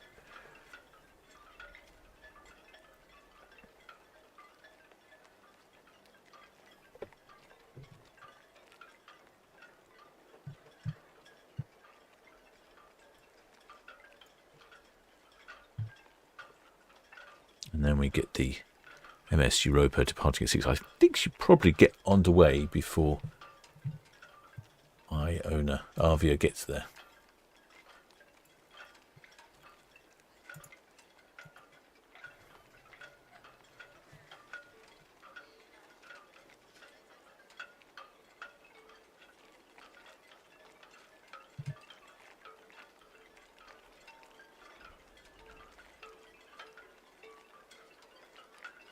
Oh, there's one of those boiling kite surfer dudes. I saw. Oh, there we go. He's up, got it up. I don't know how they do that. I'm tempted to have it go. I saw in a shop the other day there was a whole kit. You could buy the foiling board, the sail, the kite sail, which is an inflatable kite sail. You have to pump it up, so it's very lightweight, but very rigid when it's pumped up. The kite sail, and what else was there? There was a pump and a few other bits. I think it's about £1,300. But I did look at it and thought to myself, well, it's going to be £1,300 wasted, because I'm not entirely sure Captain can ever get that to work.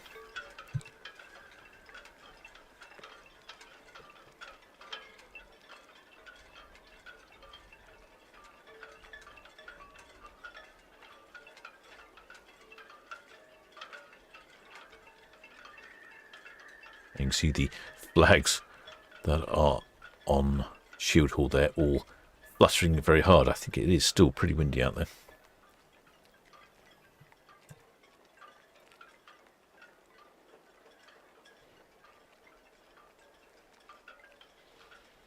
And then if you look on the right hand side, that's the MS Europa there.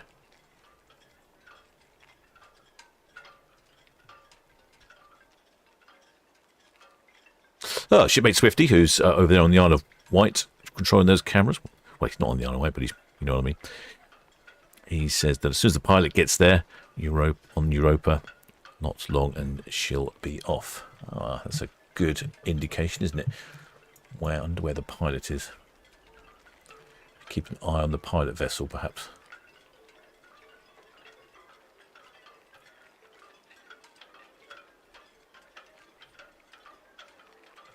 So that's White vessel, you can see in the background there. That is that one there, the MS Europa. She's been moving around quite a lot under anchor with the wind blowing her about.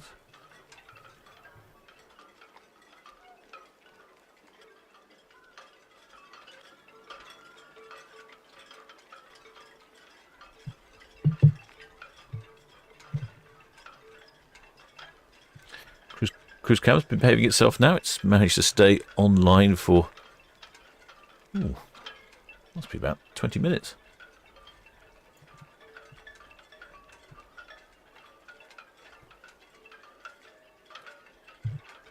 So there is Shield Hall and Arvia. I'll put the outside microphone on.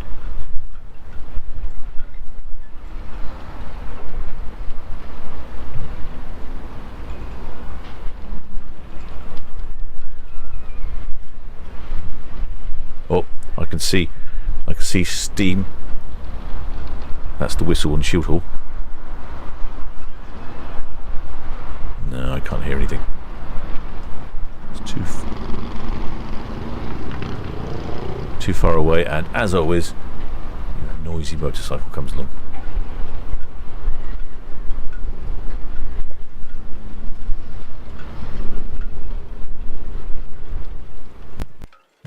Yeah, I thought it might be too far away.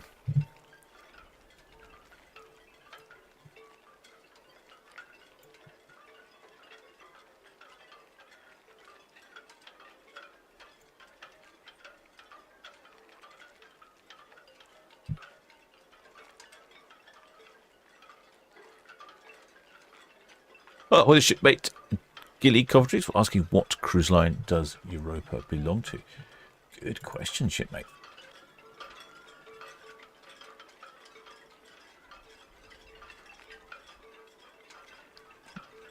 Which belongs to TUI, as it happens. I think I'm not entirely sure the name of the cruise company.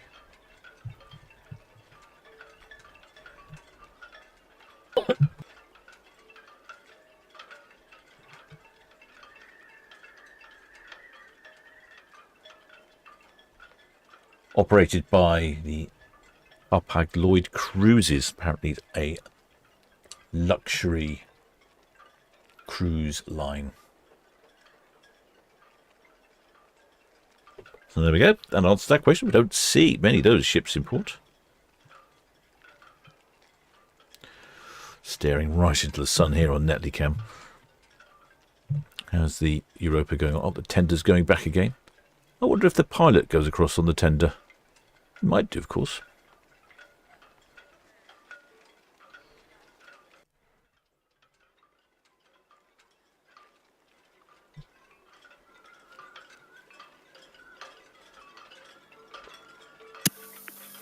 Queen Anne VTS, that's all copied, thank you. Contact confirmation with the arrow. Further traffic for you, the Hootman Grat, she's eastward of the Alt route, inward bound 1900 pilot boarding now at the Sturbridge. And the Oceanus Highway, she's approaching east of the tower, should be 1800 pilot boarding east of the tower.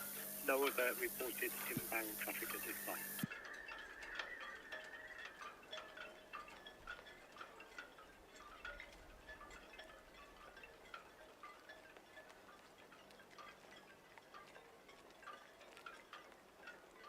Well, the Thomas Dean. Well, if Phosphor Dot says visual haulage. Yes, visual haulage, I'm afraid. I suspect if it wasn't quite so windy, we may have heard it, but I think the wind is a big issue today.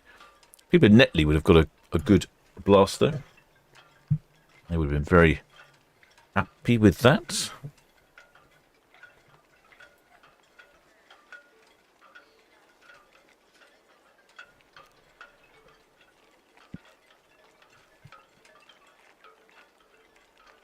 Oh, with a shipmate, Tim Peters. He may have to take a little trip to the brig. Shipmate Tim Peters has given us a joke.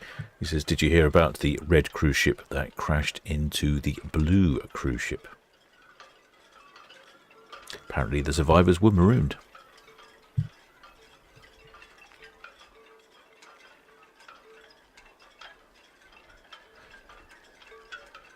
Shipmate Matthew Bateman thinks the Southampton Patrol does the Cows pilot. Okay, I'll keep a look on that. Yeah, it's not often we get a cruise ship at that location. Where's SP then? SP, where are you? I don't see SP. Oh, I do see SP now. SP is down, getting towards Cowshot Spit. Okay, we'll keep an eye on that. Then I'm guessing she looks like from her position that you're quite likely right, shipmate. She's probably delivering the pilot. So that's the MS Europa disappearing off to the right.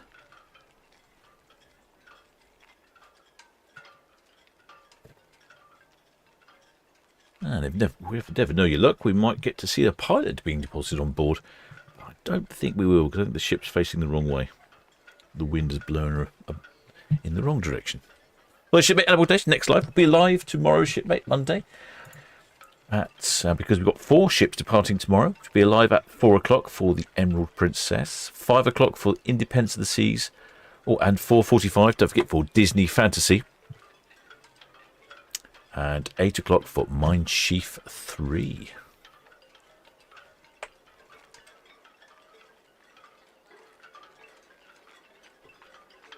Well, shipmate Terry Gress says, have a great time, Julie and Rob, our cruise buddies. Love from Derek and Suzanne. Oh, it's annoying when your cruise buddies go cruising without you, isn't it?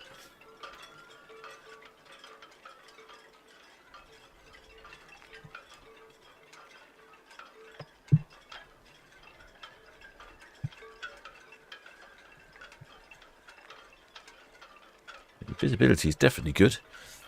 I'm keeping an eye on SP. SP seems stationary. Maybe SP is not delivering the pilot.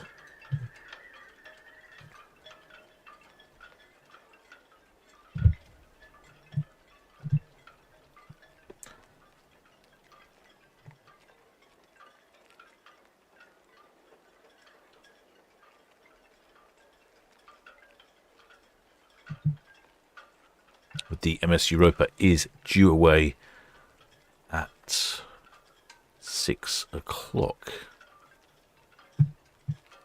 Oh, the SP has picked up speed again.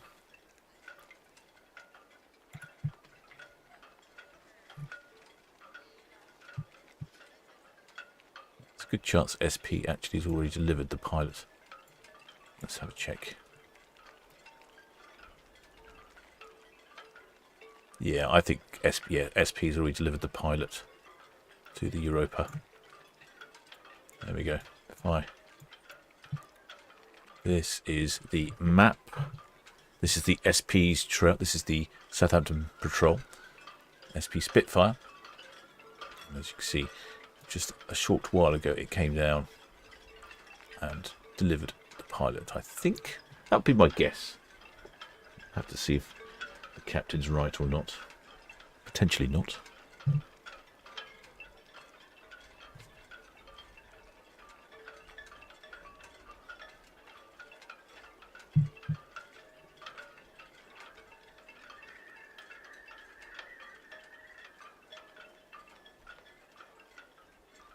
See the yachts there playing. There is a bit of wavage going on there.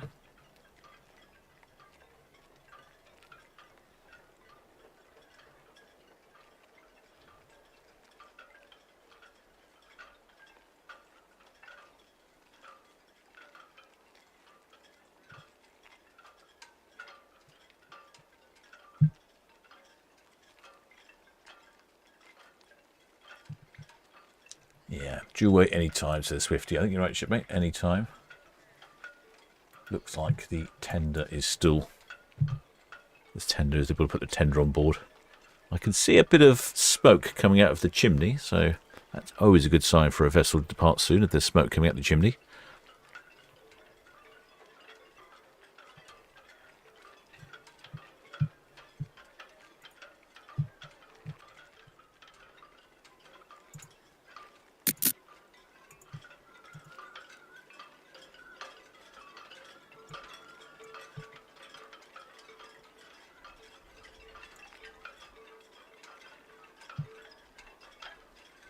Just noticing that Shield Hall has made it back into port.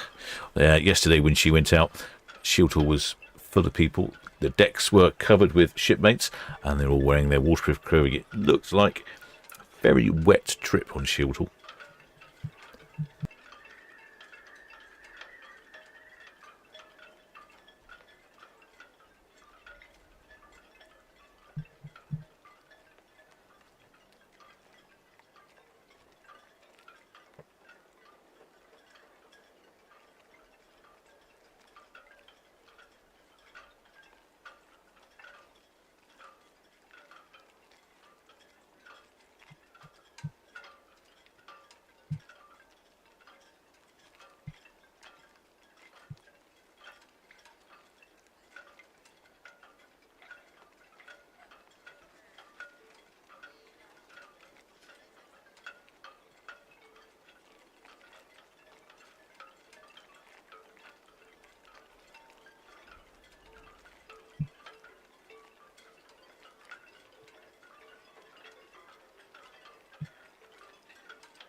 Yeah, I've got a few. So Monday, there's 4 ships on Monday, 2 ships on Tuesday, 3 ships on Wednesday, 1 ship on Thursday, and then no ships on Friday, bizarrely. And then we have 5 ships again for a Super Saturday next Saturday. Hope the weather is better.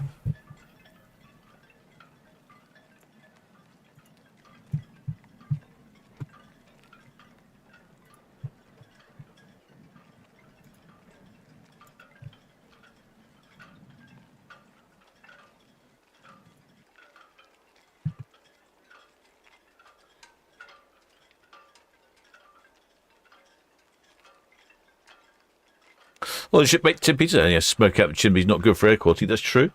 We're talking about shore power, although I don't think there's much opportunity of shore power when you're anchored out in the middle of Solent. I think that would be a little tricky. But I have noticed that ABP are installing shore power in shore power in port. In fact, I went on a ship visit today and the ship was connected by shore power. It was the VJS will discover that's the will carry 1750 secure on 21 berth. Good evening to you all. Well, shipmate Basin Lunjo. Oh, this is once the ship count for Arvia. Oh, it's quite a while ago. I think it was something like, I think it was about 5,800 if my memory serves me correctly. Or do I go back in the chat? Yeah, 5,641 passengers on Arvia, 1,680 crew.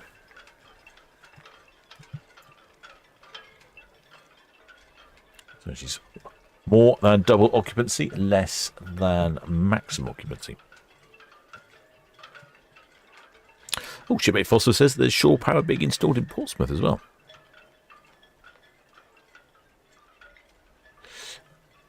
Shipmate Baz and Louvre, interested as we are on the next cruise on the 14th, have the kids stop boarding. I'm not sure about this cruise, but I would think by the time you get to the 14th, you're probably going to be safe. I did see someone in the chat earlier say that I think it was the next cruise on Arvia, not this one, but the one you're going on, was actually booked out. Probably due to because it's the first one outside the school holidays.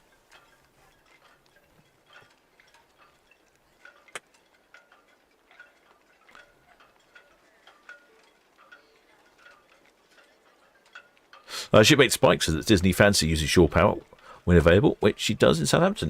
Good to know. Shipmate Matthew Bateman said, which ship did I go on that was on shore power? I think it was the Oceana Marina or the Oceana Vista.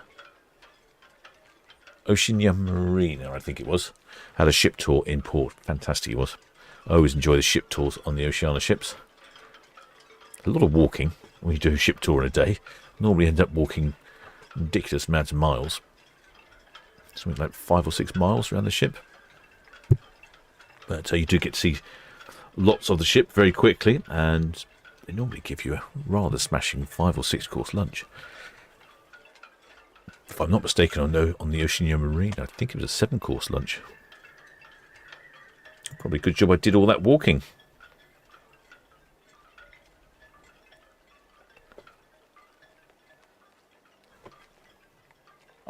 I'm looking. I should be looking at the map, keeping an eye on Europa. Let's have a look, shall we? Oh no! There goes the lifeboat tenders. They're being stowed away. VTS Red Osprey, Royal Beta Cows. There goes one of the red jets. So, I don't think there's space for 2 lifeboat tenders on this side. Surely that needs to go on the other side. Maybe I'm wrong. Maybe there is space. Doesn't look like it's me. Thank you.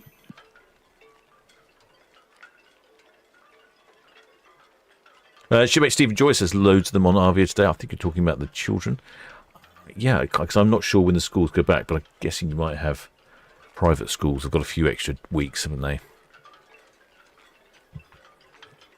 Well, the shipmate Karen Peters hopes the best weather is better next Saturday because we're on the island for a few days. Hopefully we'll be able to see them all come out. Yeah, you should get a good spot from the island. What is the weather like for next weekend? I'm not saying that. Can't say I can trust the weather that far in advance. But oh, hello. But actually, yes, it looks much better next weekend. Sunny, cloudy. Yeah, it's looking better. So it's only this week. I think the weather's very unpredictable because I think we're in the tail end of Storm Erin. It's causing all these problems. Shipmate John Lords asking, has the Icon of the Seas ever docked in port? I don't know, is the answer to that. I don't think so. I'm not sure. We've had quite a few of the Seas in port. Definitely had Odyssey of the Seas, I think. I'm not sure about Icon. Maybe a shipmate in the chat can confirm or deny that.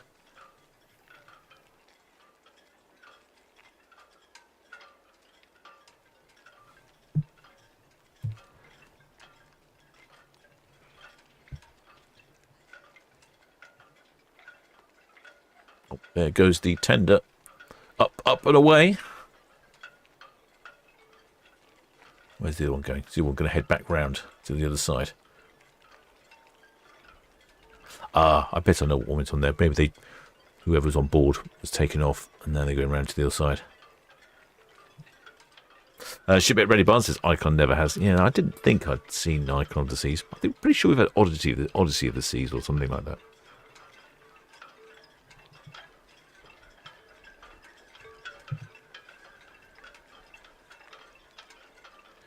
There's the Arvia heading down Southampton water. Shipmate Ready Barnes says he keeps up with the Royal Caribbean cruise line. I think he's got a vested interest.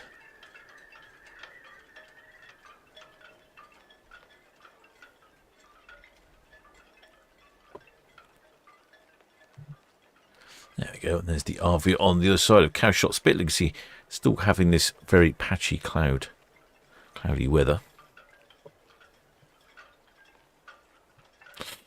Well, the shipmate Hans Olof Monk from Norway. He's our shipmate in Bergen. I couldn't think where you were from, shipmate, for a second. I think he's in Bergen in Norway.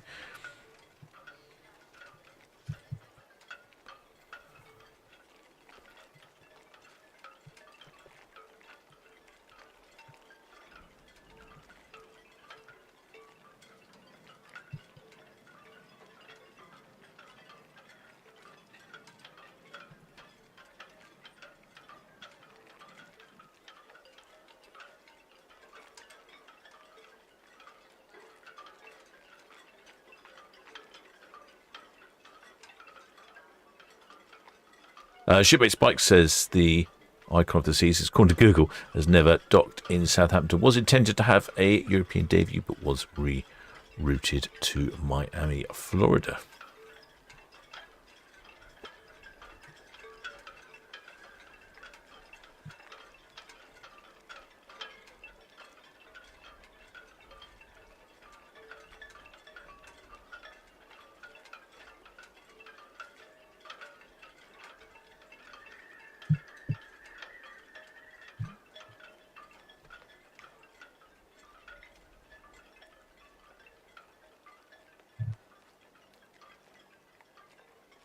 Shield Hall over there, heading to her mooring at the upper end of the port. You can still see the flags are very stiff and erect there. I think it still must be pretty windy out. What are we looking at here? Oh, yeah, gusting 26 knots or so.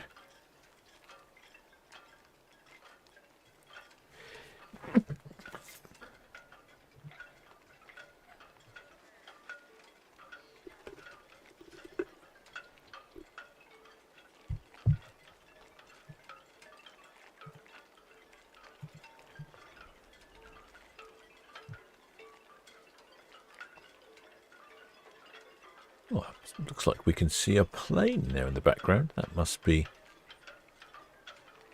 I was going to say landing, or maybe it's taken off from Southampton Eastleigh Airport. I thought it was landing. It looked like it was going down, though.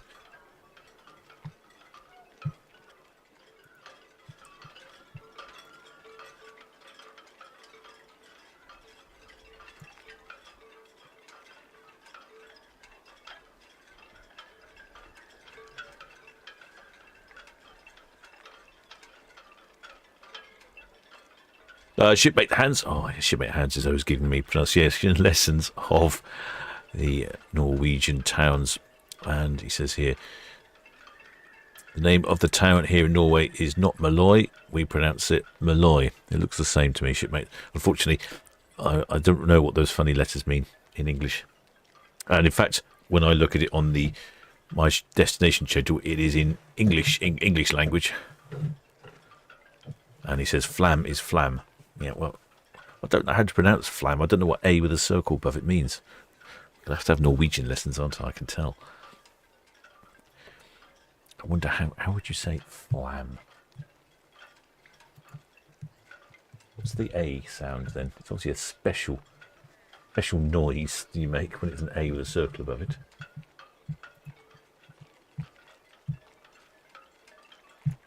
Flam. Sounds like flam to me. That's according to Google. That's how Google pronounces it. Flam.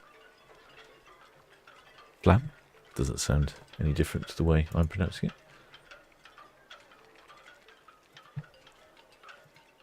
Flam. There we go. Flam. What was the other one? He said, was it Malloy?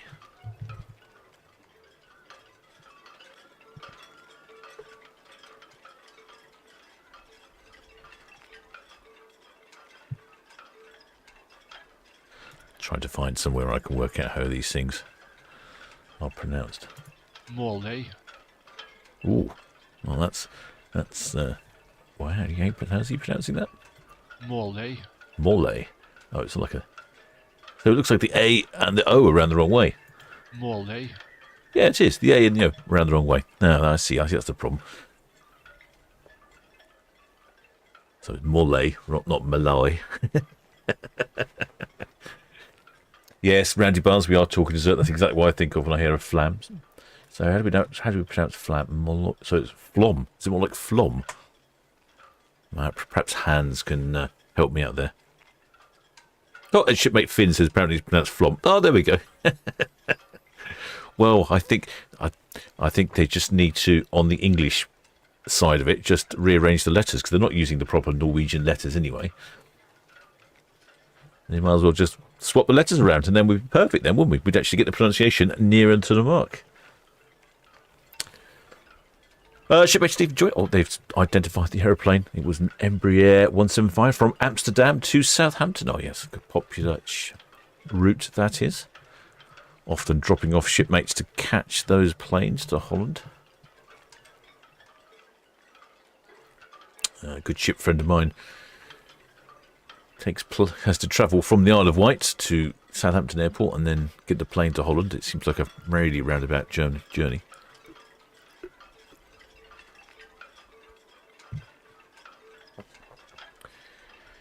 Hans Olaf says Molay, the Norwegian, equals jail island, if I translate it. Well, it's a prison island, is it? Shipmate Finn agrees. I'm not quite sure what Shipmate Finn agrees with, but I think probably my terrible pronunciation. He probably agrees that the captain's pronunciation of all things Norwegian is awful. And I can't say I blame you.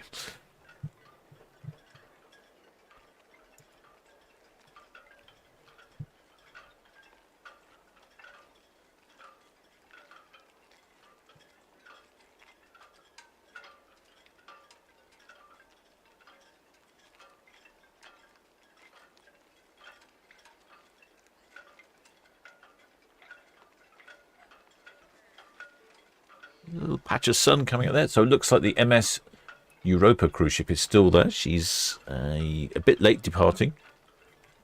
Looks like they're probably loading the last tender from what I can work out. She might even be on the... No, I think the last tender is being loaded.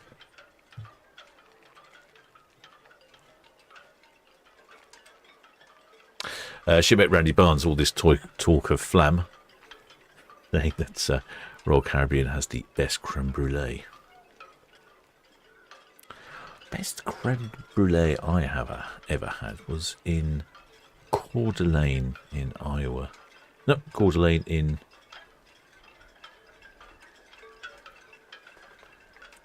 Not Iowa. No, where was it?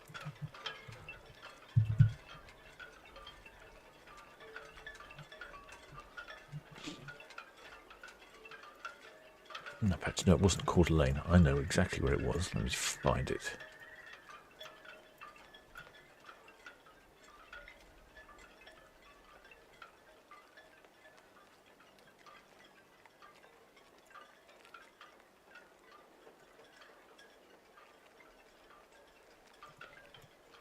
It was in Idaho. It wasn't Coeur d'Alene. I'm trying to find where it was. I'm not sure. Anyway, it was a golfing resort in the middle of Idaho. It wasn't far from Coeur d'Alene, and it was phenomenal. You had a little sampler of 4 creme brulees. I think that's probably the best one I've ever had.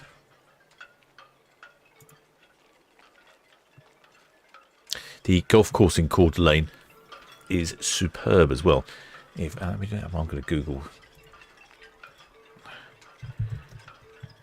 the golf course. It has one particularly outstanding feature, and this is just excellent. I've never seen such a brilliant feature on a golf course ever before, and very fitting for the channel actually. There we go. So this is one of the holes on the Coeur d'Alene golf course. So this is actually the hole. This is the green. That's the flag. And you land your ball on here. And then you have to take a little boat out to the golf course, so you can out to the green, so that you can hopefully your ball's landed out there somewhere, and then you can finish the last putt. Also, all of this is on steel cables, so it moves forwards and backwards, closer and further away, depending on what competitions and things they have going on. Absolutely brilliant. How about that for an interesting golf hole? I think it's the best one I've ever seen.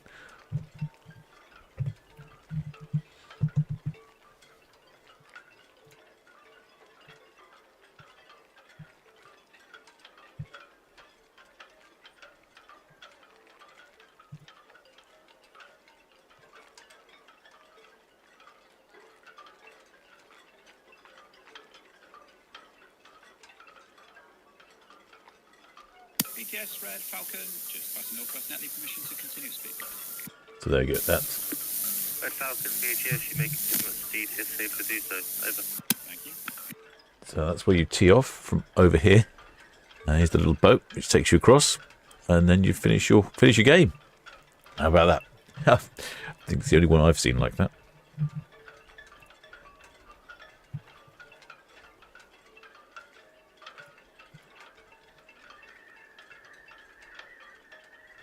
Well, shipmate, ready, buds? He's off. He's off on patrol. Well, shipmate, Johnny B. In the chat. Oh, shipmates. Iona Dove. She says, should have been on Waverley today, taking in Fowey and Eddystone lighthouses leaving from Plymouth. Sadly it was cancelled due to stormy weather we've all had this weekend. I'm not surprised. Yeah, it's really been quite rough here, so I'm not surprised it was cancelled. Wouldn't really be wanting to be out on a vessel like Waverley. I'm sure she could cope, but what's the point? Station calling VCS. Repeat the name of your vessel, please. Shipmate Donna S says that she tried to learn some words in Norwegian, but gave up. Such a difficult language to get your head around. November. Bye. Yes, I can. My breathe. Look at it. I can give right.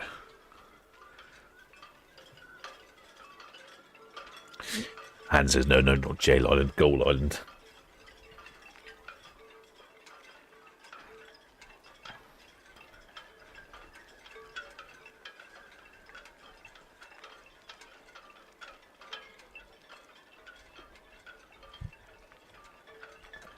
A lovely view straight on here of Arvia. She's rounding the cowshot spit.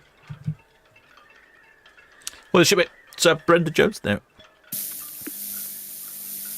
Call methane, Southampton BTS. Down in Portsmouth, waiting for the ships to come past. Call methane, Southampton Southampton VTS, traffic information. The Oceanus Highway at the Nav End Buoy is intending to overtake the Hootman Grab on her port side. Over.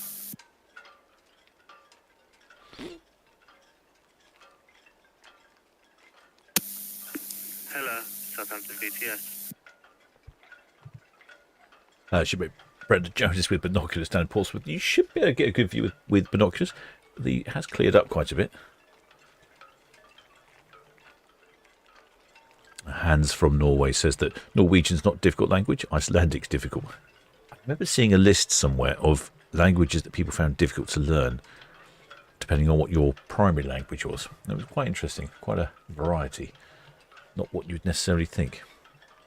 Well, shipmate Bassman Bowman, it says, been listening to you while working.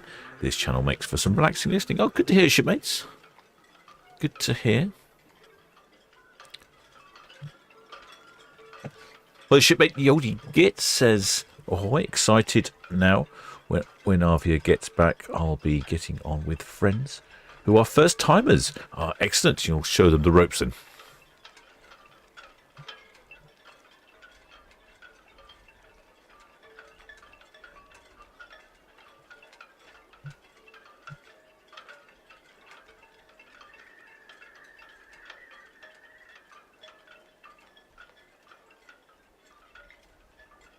I can see over on cruise cam. Oh, no, cruise cam is working. Anyway, I can see over on cruise cam that the MS Europa is still there. I would imagine she's probably going to wait now until Arvia has gone past. Southampton VTS, APL Merlion.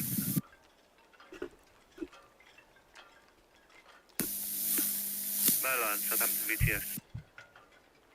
Good evening, sir. We would like to inform you that we are already finished with the main engine immobilization. Over.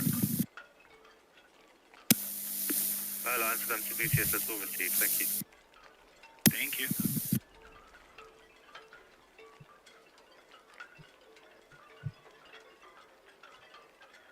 Oh, great. Just as I connected to cruise cam, it's gone offline again. Well, your replacement can't arrive soon enough. Once I've swapped out cruise cam, I shall bring it back to my healing bench and see if I can work out what the devil's wrong with it.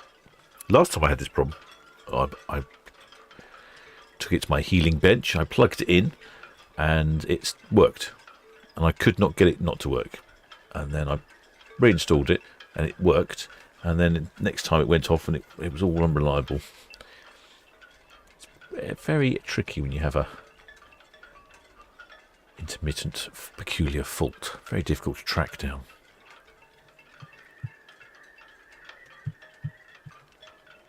Oh, well, shipmate Fraser.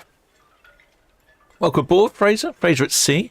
Interested in knowing about cruising? Contact Fraser at sea. In fact, I think Fraser has quite a few solo cruises, so you probably have some tips and tricks for all you solo travellers. I see there's quite a few in the chat earlier talking about it.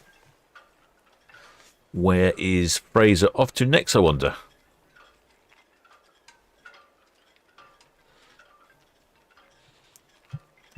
He's got a cruise booked up and another cruise booked up and another cruise booked up after that. I think he goes on more cruises than the staff of some of these ships.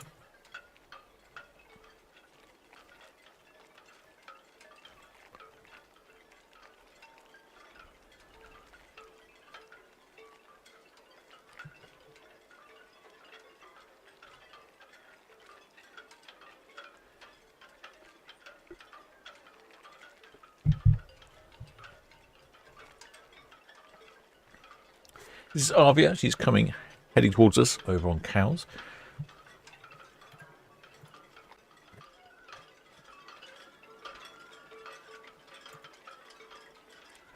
She departs the port of Southampton for a 14-day round trip to the Mediterranean, Spain and France. I'm hoping the weather will be much better down that way. Calling it La Coruna in Spain, Malaga in Spain, Alicante in Spain. And then popping into Toulon in the south of France for Provence, the French Riviera. Then turns around, heads back towards Barcelona in Spain, and then Cadiz in Spain, and then back to the wonderful port of Southampton.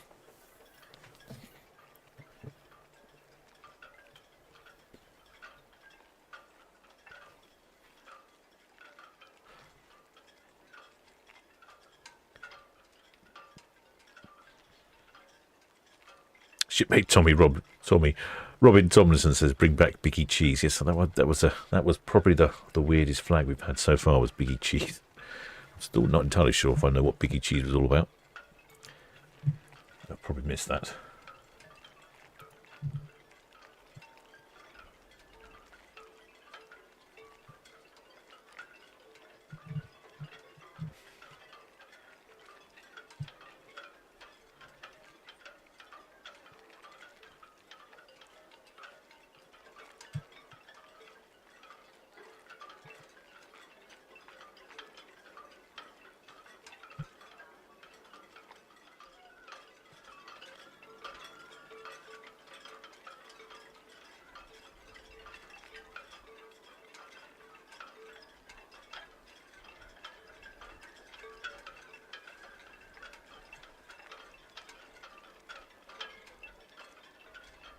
After this cruise, she's continuing on with the Spain-France cruises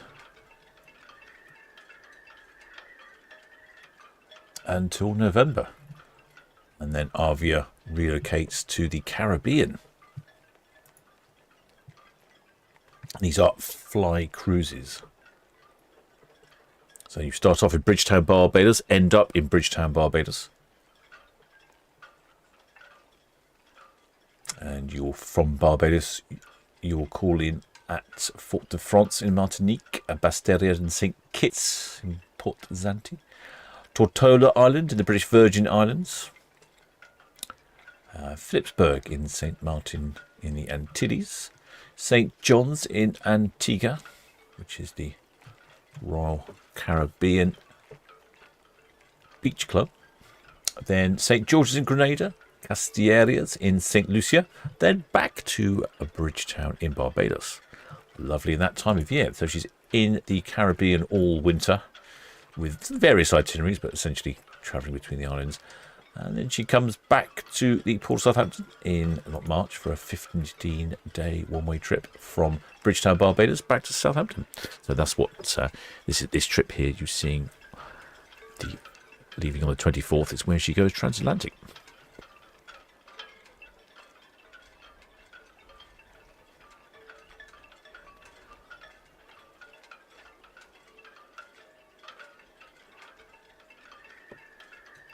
Shipmate Hans is disappointed because, Arvia is not sailing to Bergen or Flom. Is she not? No, she's not. You're right. She's not. I think some of the other P&O ships are heading up that way, I've noticed. Shipmate Robin Thomas said it was our flag. We were on the previous cruise. Yeah, that's the, whatever it was, the Biggie Cheese. Certainly an eye-opener for the captain, that was, I should tell you that, shipmates.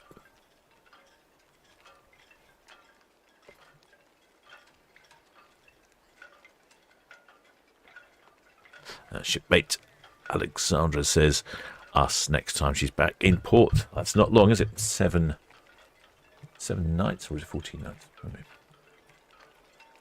No, 14 nights. So yeah, a couple of weeks' time, heading off to Spain and Portugal. No, Spain and France.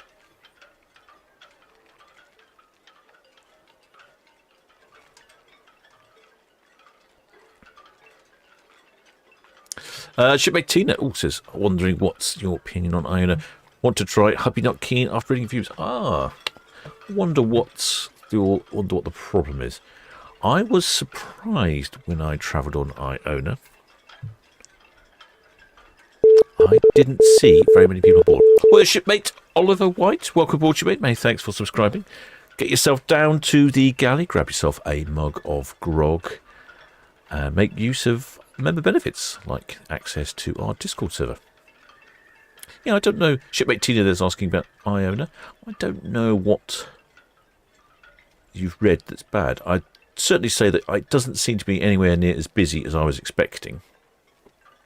Equally, though, on yeah, certain times. Call methane VTS to the Certain times of the day it can be very busy. So, for instance, if you go to the bar at sort of 5:30, 6 o'clock of an evening before dinner, there can be some queue. I wouldn't say it was excessive, but you might have to wait a little while for a drink because they tend to deliver them to your table.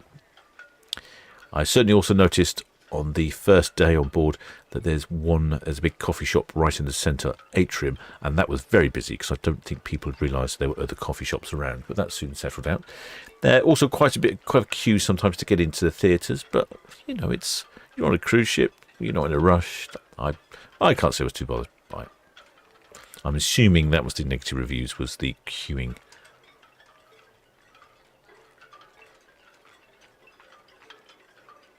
Well, the shipmate Alexandra says, setting off for a night in Birmingham, then Winchester, and a night in Southampton prior to embarkation. May see you in the dancing man. You may well do, shipmate. That your captain does often haunt the dancing man. There's a few shipmates out on their balconies on Arvia enjoying it.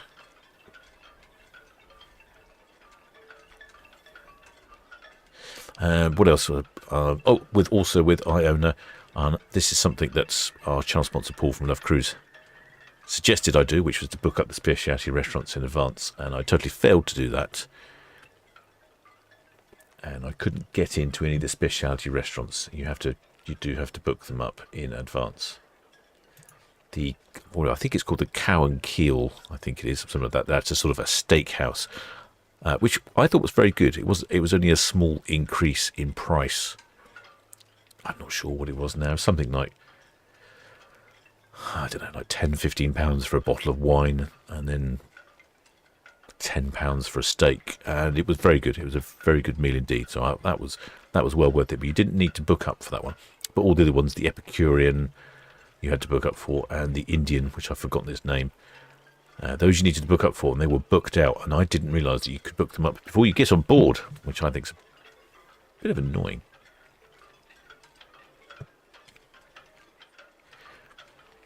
Also, I have read that some people said they've had to wait a long time to get on board, but I had a boarding time of 12 to 1, something like that, and I arrived at, I think, 10 to 12 and went straight on and no problem whatsoever. I suppose if you try and arrive really early, they will make you wait.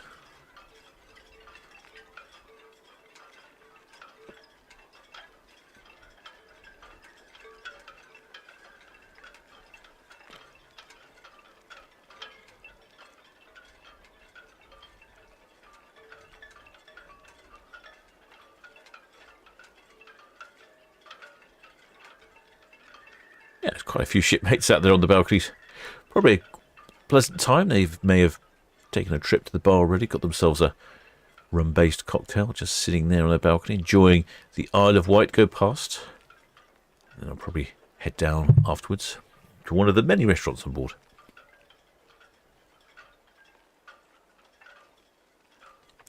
Shipmate Oliver White says the Aurora is anchored off Torquay. I was right about the weather yesterday. Yeah, I'm not surprised. I imagine that was quite filthy down that way.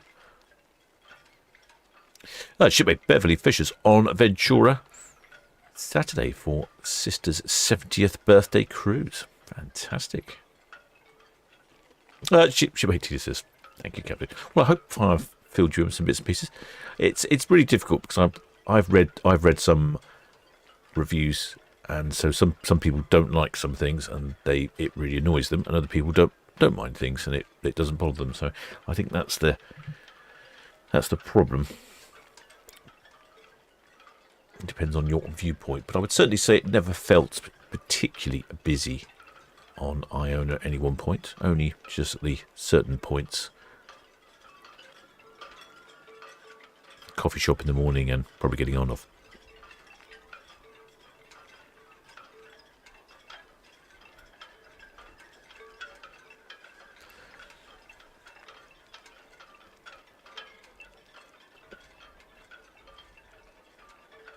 We shall be back tomorrow, in fact.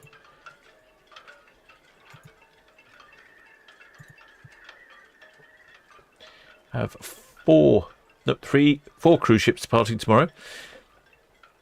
Emerald Princess, Disney Fantasy, Independence of the Seas, and then Mein Schiff 3. Hopefully we'll get some decent haulage out of Disney Fantasy. Not many times left for Disney Fantasy to visit port. So it'll be this. So this will be 1. So look, 2. I can do this in a more sensible way, can't I?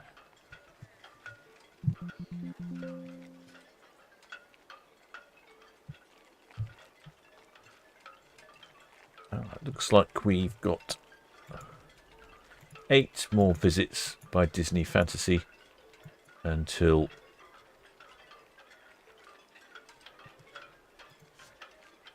November the 3rd, when she disappears off. I think she heads off somewhere else after that point. I think she heads off. I think she's having a little refit, and then I think she heads back off into the Caribbean. Right, let's see where this happening with this MSC Europa. She is due away at 6 o'clock, so she's a touch late. I'm guessing she's probably waiting for Arvia to pass. Oh, I think she has moved. She is moving, actually. No, she's on the move. Yeah, she was waiting for Arvia to pass, pulled up her anchor, and now she's going to follow out Arvia. Should be just over here, a little bit more to the left. Maybe a bit more to the left.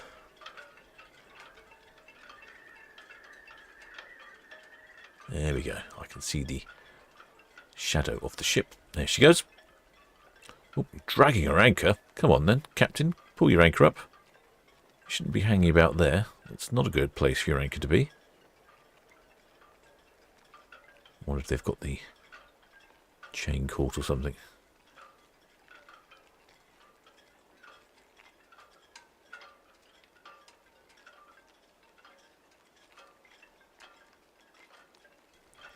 Ideally, the anchor should be much higher than that and stowed away properly.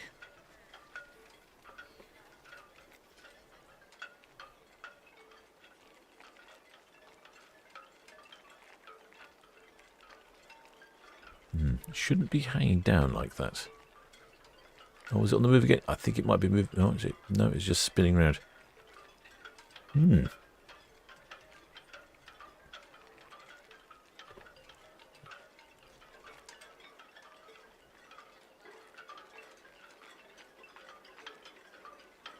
BTS, UKD Sea Line. Sea Lion, Yes, sir. Good evening to you. That's another day, another dollar. I'd like to go back to 29 for the night, please. Sea Lion, Southampton BTS has all received. Thank you. Yes, sir. I'll give you a call once you're back on the berth.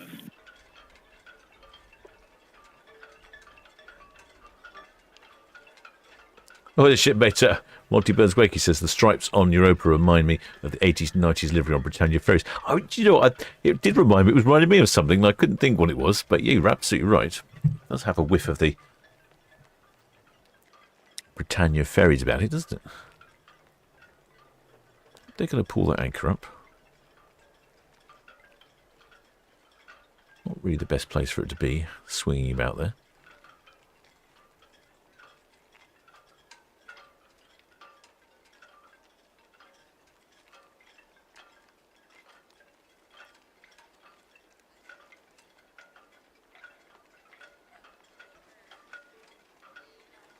Shipmate CS28 said chain might be twisted. Yes, it could be a bit of a snag as it's come right in at the end. Could be some debris on it, the clearing off.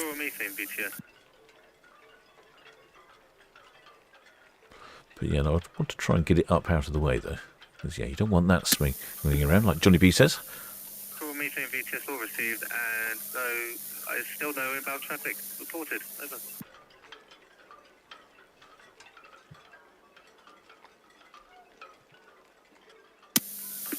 Methane BTS received, thank you. Shipmate Nicholas Saw says she is kind of ferry sized. She's kind of ferry sized, yeah.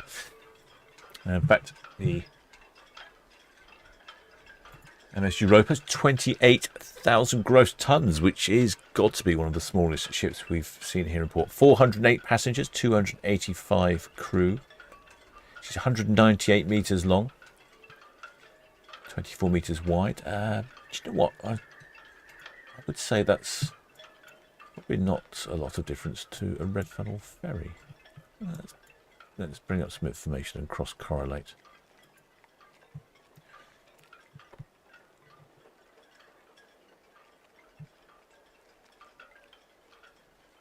Red funnel ferry is 193 metres long, so a bit longer than the red funnel ferry, but getting towards that sort of size.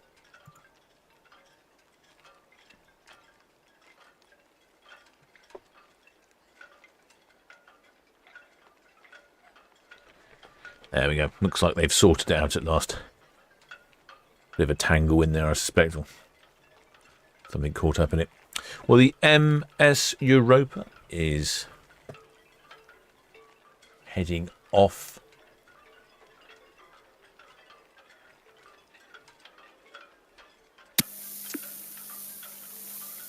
Station coordinates, VTS. Heading off to Hamburg, ultimately. She departed the port of Hamburg on the 29th. Her first call has been Isle of Wight, Cowes. Now she's heading off to Dartmouth. She's also going to go west. So this will be a different view. We don't normally see many ships going west. So she's heading west. She's calling it Dartmouth and then Tresco Island in Isle of Scilly. Don't see many ships stopping in there. Heading up to Dublin in the Republic of Ireland. Then up to Liverpool, Isle of Man in Douglas. Then the Isle of Skye in Scotland. Ullapool in Scotland. Aberdeen in Scotland. Leith, Edinburgh. And then back over to Hamburg.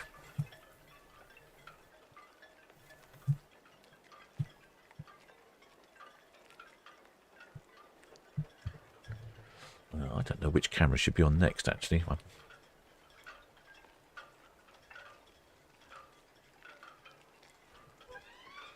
But instead of going around Bramble Bank, she's going to go right past us from right to left.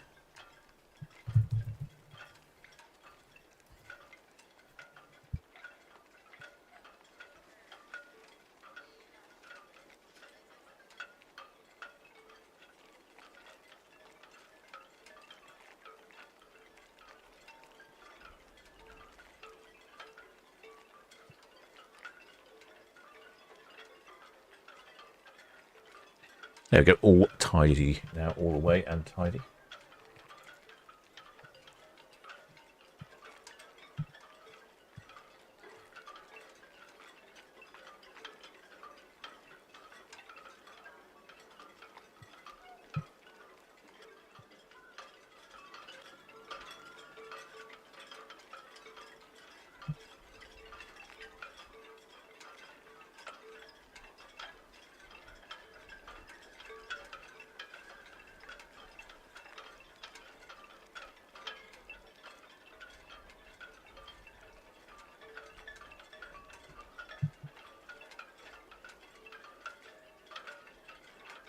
The cruise ship Europa, one of the older ships that we see here in the port. She's built in 1999, 26 years old.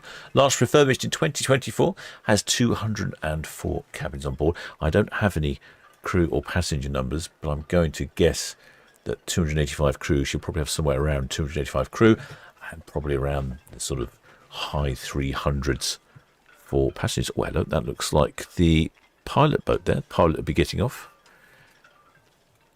The pilots get off very early when ships travel to the west.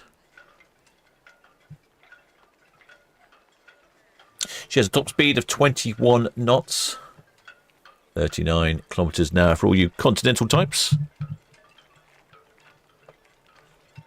and 24 miles per hour in the King's unit.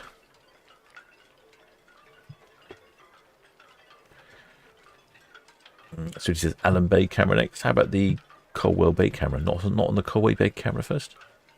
Would that not be the way it goes? Oh, you would know, of course.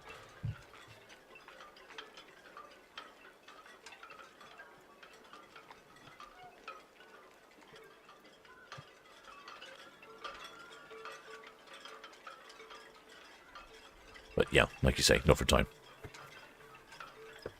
Oh, it's interesting to see a ship go the other way. The last year, Celebrity Apex went by the Needles 3 or 4 times.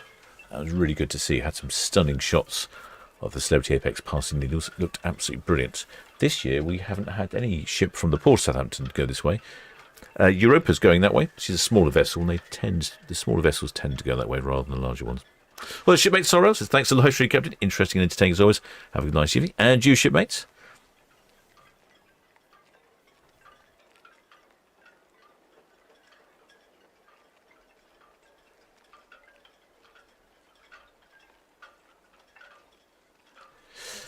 Shipmate Matthew Bateman says, yes, pilots not available in the west. Yeah, the pilots get off pretty much where this pilot's getting off here now. That's where they tend to get off when it's heading west. Don't know why that is. It seems to be the way they do it.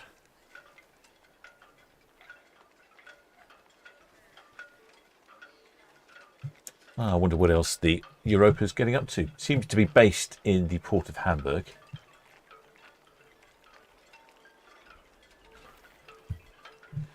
This is the... She's on a cruise. This is the Best of Great Britain cruise. They're calling this one. Best of Great Britain, calling it the Isle of Wight first. I can't say if there's anything wrong with that. Seems pretty top information to me. Then, next time she's heading up to Montreal when she gets back. Doing a whole lot in Quebec, Canada, and Labrador, Newfoundland, all around there. Then after that, she goes back to, does the opposite, goes back with a few stops in the USA, Boston, New York, Provincetown. And then she goes, then the next cruise, she heads to Belgium, a couple of stops in the UK, Portsmouth, stops in Portsmouth, Dover, Honfleur in France, a bit around, then around to Spain, down to Tangiers. And then she heads down to South Africa from there. It looks like she's based in South Africa for a bit of the winter. Then back up to Greece, all over the place. And then back into the summer, based out of Hamburg again. It gets all over the place, does this one. And you often find out with the smaller ships, they do tend to have a much wider variety of calls that they make.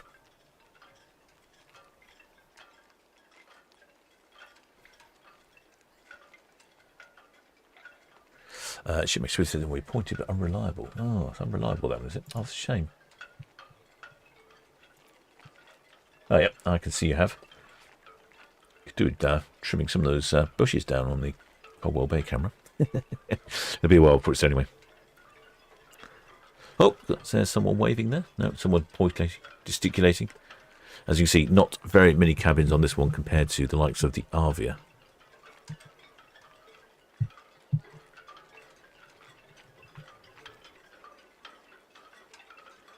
Shipmate comment. Yes, you can see the words Harpac Lloyd. Yes, you can. I spotted that as well.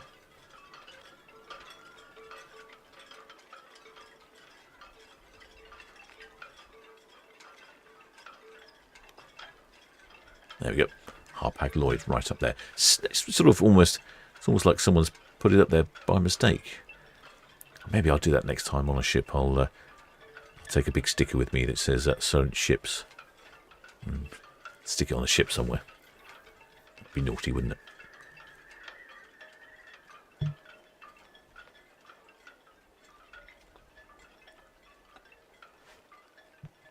just noticing over on the Coldwell Bay camera that this is where I was this afternoon. I was down here at the lighthouse at Hurst Point. This is the fort here at Hurst Point, and there's the lighthouses over here. And this is, well, this is called Fort Albert here, but I call it Fat Albert because I made a mistake a long time ago. And that is the narrowest point between the mainland and the Isle of Wight. A couple of years ago, some chap flew over that with these jet shoes. Very impressive. With a flying suit on. Flew right the way across. Well, shipmates, I think that's just about rounds up this broadcast. I hope you've enjoyed it. We shall be back tomorrow with, what did I say, 3 cruise ships? 4 cruise ships? I don't remember now. It was 3. Is it 3? Or is it 3? Let's have a look. 2, 3, 4. 4 cruise ships tomorrow. That's right, 4 cruise ships. 4 cruise ships tomorrow. And, of course, one of them being Disney Fancy. Well, I'd just like to thank all my subscribers, and if you haven't subscribed, please do think about subscribing. It does help the channel out massively. You just have to click a little button somewhere. It doesn't cost a penny. And if you have subscribed, many thanks. And many thanks also to my PayPal donors, Patreons, members of the channel, and of course the Blue Spanner crew, not only for looking after this live stream, but all the other live streams. Until next time, shipmates.